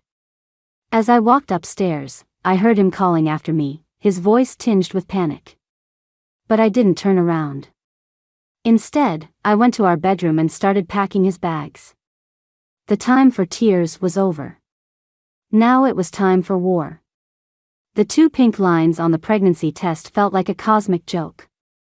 I sat on the bathroom floor of my sister's guest house, where I'd been staying for the past week. Staring at the little window that had just complicated everything. 3 tests. All positive. A knock on the door made me jump. Harper? You've been in there for 20 minutes, Chloe called out. I opened the door and wordlessly held up the tests. Chloe's eyes widened. Oh shit, she whispered. Are you sure? As sure as 3 different brands can make me. She sat down next to me on the bathroom floor. What are you going to do? Before I could answer, my phone buzzed. A text from Jenna, having dinner with Ethan tonight. He's a mess. Says you're not answering his calls. What's going on? My stomach lurched, and not just from the morning sickness I now realized I'd been ignoring. Jenna, my supposed best friend, who'd introduced me to Ethan 8 years ago, was having dinner with him? Unbelievable, Chloe muttered, reading over my shoulder. Want me to tell her what her precious Ethan's been up to? No. I stood up, suddenly energized by anger. I'll do it myself. An hour later, I walked into the restaurant where Jenna had tagged herself on Instagram. They were sitting in a corner booth, their heads close together. Ethan's hand was on Jenna's arm. Well, isn't this cozy? I said, approaching their table. They jumped apart like guilty teenagers. Jenna's face flushed red. Harper. I was just trying to convince me to take him back. I pulled out my phone and showed her the photo of Ethan and Vanessa at dinner. Did he tell you about her? Or about the Chicago trip he's planning for their romantic getaway? Jenna's face crumpled. He said you were being paranoid. That you were making things up because you were jealous of his success. Of course he did. I turned to Ethan. You're good at that, aren't you? Spinning stories, making people believe whatever version of reality suits you best. Harper, please, Ethan stood up, reaching for me. Let's talk about this privately. Like how you privately discussed our marriage with Jenna. Or how you privately planned your affair with Vanessa. Other diners were starting to stare. Ethan's jaw tightened. You're making a scene, he hissed. No, you made the scene when you decided to destroy our marriage. I felt oddly calm, even as my world was imploding again. By the way, Jenna, you should know, he's been using the engagement ring fund we've been saving for your brother to pay for hotels with Vanessa. Jenna gasped. Her brother and his girlfriend had been waiting months for Ethan to make good on his promise to help them buy a ring. Is that true? She demanded. Ethan's silence was answer enough. I trusted you, Jenna whispered, gathering her things. I defended you to Harper. God, I'm such an idiot. She rushed past me, tears in her eyes. Ethan watched her go, then turned to me with fury in his eyes. Happy now? You've ruined everything. No, you did that all by yourself. I placed my wedding ring on the table. I'll have my lawyer contact yours about the divorce. Harper, wait. His voice softened, became pleading. We can fix this. Whatever you want, counseling, a fresh start, anything. For a moment, my hand drifted to my stomach. Should I tell him? Would it make a difference? But then I remembered how he'd blamed me for his choices, how easily he'd lied to everyone we knew. The thing is, Ethan, I don't want to fix this anymore. I want to be free of it. Of you. I walked out of the restaurant into the cool evening air, leaving him calling after me. My phone was already buzzing with messages, probably Jenna, maybe Ethan, possibly even Chloe checking on me. I ignored them all and drove to the drugstore instead. I needed prenatal vitamins. Whatever happened next, I had more than just myself to think about now. And I was done letting Ethan Ellis determine my future. The ultrasound screen showed a tiny flickering heartbeat. 8 weeks along, the technician said. I'd asked for the first appointment of the day, hoping to avoid running into anyone I knew at the hospital. Would you like a picture to take home? She asked. I nodded, thinking about the baby book my mother had kept for me, filled with ultrasound photos and milestone markers. This child's book would be different. No proud father smiling in the pictures, no joint announcements to family and friends. Lucas was waiting in the hospital cafe when I came down. He'd insisted on driving me after finding me throwing up in the faculty bathroom yesterday. Everything okay? He asked, sliding me a ginger tea. Yeah, it's. I pulled out the ultrasound photo, then quickly tucked it away as I spotted a familiar figure approaching, Vanessa Reed. Wearing a designer suit and a concerned expression that looked rehearsed. Harper, she said, stopping at our table. I'm glad I ran into you. We should talk. Lucas started to stand, but I grabbed his arm. Whatever you have to say, you can say it in front of my friend. She sat down uninvited, folding her manicured hands on the table. Ethan's a mess. He's not eating, barely sleeping. This situation is affecting his work. That must be inconvenient for you, I said, fighting another wave of nausea. He loves you, she insisted. What we had. It was a mistake. We've ended it. When? Before or after I caught you? She had the grace to look uncomfortable. I know you're hurt, but... No, I cut her off. You don't know anything about me. Just like you don't know anything about love. Love doesn't book hotel rooms behind someone's back. Love doesn't destroy families for fun. It wasn't like that, she protested. We never meant to. To get caught? I stood up, my chair scraping loudly. Tell Ethan if he wants to discuss anything, He can talk to my lawyer. And Vanessa? That promotion you're up for? Good luck explaining the company's morality clause to the board. Her face went pale. You wouldn't. Try me. She hurried away, her heels clicking on the hospital floor. Lucas whistled low. Remind me never to get on your bad side, he said. I made it 3 steps before the dizziness hit. Lucas caught me as my knees buckled. I need to sit down, I mumbled. You need to eat something, he corrected, flagging down a nurse. 20 minutes later, I was back in an exam room, hooked up to N4 for dehydration. The doctor was frowning at my chart. Your blood pressure's concerning, she said. Have you been under unusual stress lately? I laughed until tears came. You could say that. Well, whatever it is, it needs to stop. This pregnancy is high risk now. You need rest, regular meals, and absolutely no drama. No drama.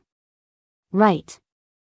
I was about to text Chloe when my phone lit up with a message from Ethan. We need to talk. Coming to Chloe's tonight. Important. Don't do it, Lucas said, reading over my shoulder. Whatever he wants to say, it can wait. No, I said, touching the ultrasound photo in my pocket. It's time he knew. All of it. That evening, I sat in Chloe's living room, the ultrasound photo on the coffee table between us. Ethan stared at it, his face unreadable. Is this some kind of joke? He finally asked. Funny, I was about to ask you the same thing about our marriage. A baby won't fix this, Harper. I'm not trying to fix anything. I'm telling you because you have a right to know. What you do with that information is up to you. He stood up, running his hands through his hair. I can't deal with this right now. I have the Chicago trip, the merger. And Vanessa? I asked quietly. His silence was deafening. Get out, I whispered. Harper. Get out. As the door slammed behind him, I felt something inside me break. But this time, it wasn't my heart. It was the last thread of hope that the man I married still existed somewhere inside the stranger he'd become. The morning Ethan was supposed to leave for Chicago, I woke up to find my bank accounts frozen. All of them. Even my personal savings account from before our marriage. He's trying to force you to talk to him, Chloe said when I called her, panic rising in my throat. Don't give in. But I had bills to pay, prenatal vitamins to buy, and a lawyer who needed her retainer. I had no choice. I agreed to meet Ethan at our house, our former house. Walking in felt like stepping into a museum of my previous life. Family photos still hung on the walls, my coffee mug still sat by the kitchen sink, everything perfectly preserved like the moment I'd left. Ethan was waiting in the living room, looking immaculate in his business suit. You're late. You're a bastard. I remained standing. Unfreeze the accounts. After we talk. He gestured to the couch. Please sit. I'll stand. Fine. He loosened his tie. I've been thinking about the baby. Don't. We could try again, he continued as if I hadn't spoken. Marriage counseling, a fresh start. I'll cancel the Chicago trip. Too late. I already sent the board of directors proof of your affair with a subordinate. His face darkened. You what?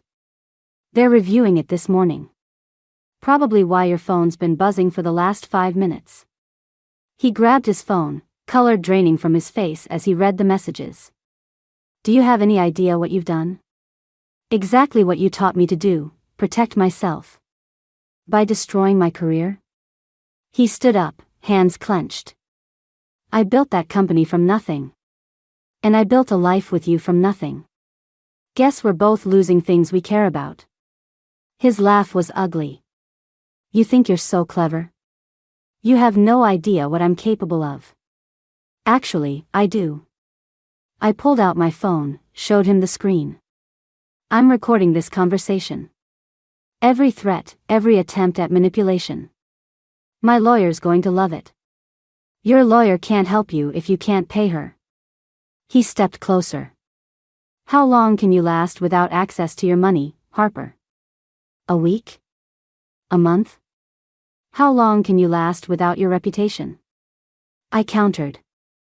The board knows everything, the affair, the misused company funds, the fake expense reports. Even that business trip to Vegas that was actually a weekend with Vanessa. His hand shot out, gripping my arm. You vindictive bitch. Let go of me. My voice shook, but I held my ground. Or I'll add assault to the restraining order I'm filing tomorrow. The front door opened. Lucas stepped in, followed by Chloe. Everything okay in here? Lucas asked, his tone making it clear it wasn't really a question. Ethan released my arm, straightening his suit. We're fine. Just having a private conversation. Not anymore, Chloe said, moving to my side. Harper? I nodded, suddenly exhausted. We're done here. No, Ethan said, desperation creeping into his voice. We're not done until. His phone rang. He glanced at it, swore, and answered. I could hear raised voices on the other end. While he was distracted, Lucas guided me toward the door. But Ethan's next words stopped me cold. What do you mean, suspended pending investigation? This is ridiculous, she's lying about everything. The pregnancy, the affair, all of it. The room spun. I grabbed Lucas's arm for support. What did you just say? I turned back to Ethan. He covered the phone. You heard me. You think you're the only one who can play dirty? I told the board you're mentally unstable, making up stories because I asked for a divorce. Including this convenient pregnancy. The pain started low in my abdomen, sharp and insistent. Black spots danced at the edges of my vision. Harper? Chloe's voice seemed far away. You're bleeding. The last thing I saw before everything went dark was Ethan's face. Watching me fall with the same cold detachment he'd shown when I told him about our baby. Some things, I realized as consciousness slipped away, you can never take back. And some betrayals cut too deep to ever heal. The hospital room was too bright, too sterile. I woke to the steady beep of monitors and Chloe asleep in a chair beside me. My hands immediately went to my stomach. The baby's stable, a nurse said, appearing at my bedside. But you're on strict bed rest. No more stress. I almost laughed. No more stress. Right. There's someone insisting on seeing you, she continued. Your husband? We can send him away if you prefer. Before I could answer, Ethan appeared in the doorway. He looked wrecked, tie gone, shirt wrinkled, dark circles under his eyes. Chloe jerked awake. Get out. Please, he said, his voice rough. 5 minutes. I nodded to Chloe. She squeezed my hand and left, but not before shooting Ethan a look that could have melted steel. He approached the bed slowly, like I was a wounded animal that might bolt. The doctor showed me the ultrasound. Now you believe me? Harper, He sat heavily in the chair. When they rushed you into emergency, there was so much blood. I realized. That I wasn't lying. My voice was steady, despite the tears threatening to fall. That maybe I wasn't the crazy, vindictive wife you painted me as to save your precious career? I got the call while you were in surgery. The board voted unanimously. I'm out. He laughed hollowly. Funny how none of that seems important anymore. Don't. I turned away. Don't pretend you've suddenly grown a conscience. It's not pretense. Seeing you collapse, knowing I caused this. He reached for my hand. I pulled away. You didn't just cause this, Ethan. You chose it.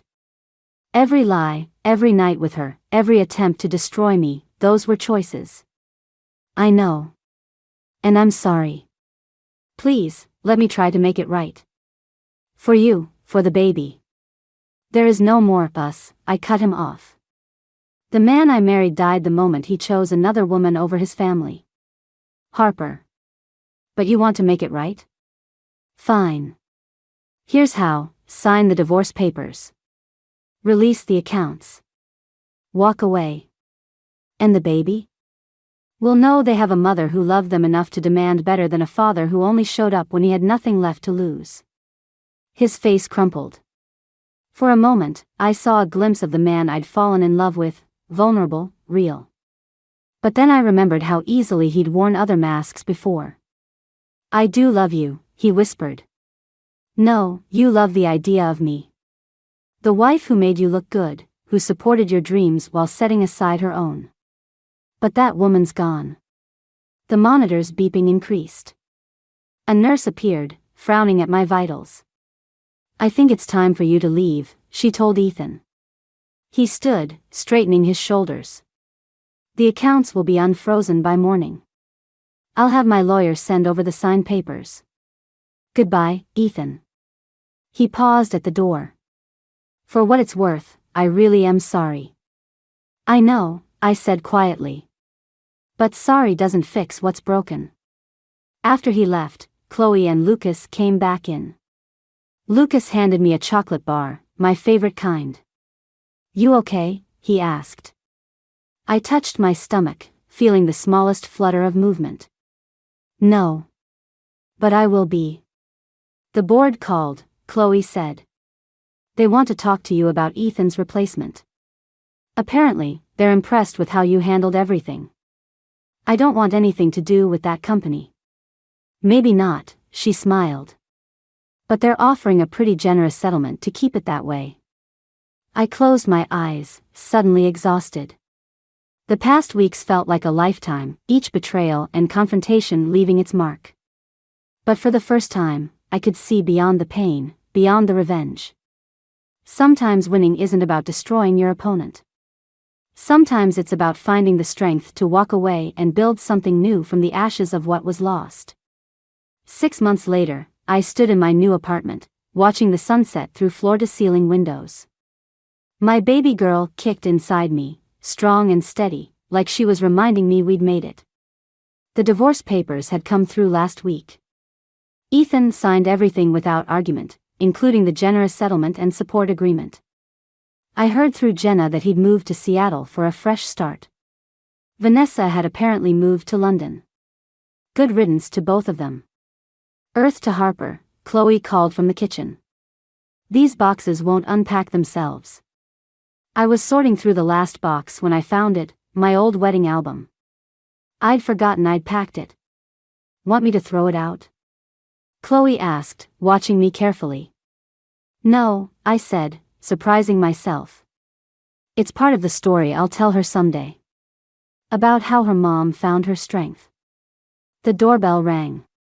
Lucas stood there with takeout and paint samples. Thought you might want to start planning the nursery. He'd been doing that lately, showing up with just what I needed, exactly when I needed it. Not pushing, just being there. It scared me how much I'd started looking forward to his visits. Perfect timing, I said, letting him in. Though I should warn you, Chloe has strong opinions about color schemes. I heard that. Chloe called out. And I'm right about the yellow. As they playfully argued about paint colors, I opened my phone to a new email from Ethan. My heart didn't race anymore when I saw his name. I signed up for therapy, he'd written. Not to win you back, I know that's impossible. But because I need to understand why I destroyed the best thing in my life. I hope someday our daughter can know a better version of me than the man I was. I didn't respond, but I didn't delete it either. Some wounds need time to heal, and some stories don't have neat endings. Harper? Lucas was watching me, concern in his eyes. You okay? Yeah, I said, putting my phone away. Just thinking about endings and beginnings. Speaking of beginnings, Chloe interrupted. Lucas, tell Harper about that house for sale near the school. He shot her a look. I was going to bring that up naturally. What house? I asked. It's nothing, just. There's this craftsman with a great yard, perfect for kids. It's close to both our schools, and... He ran a hand through his hair. I know it's too soon, but maybe someday.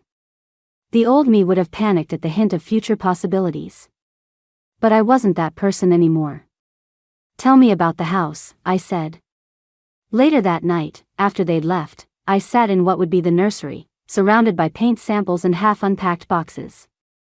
My daughter kicked again, and I placed my hand over the spot. You know what, little one?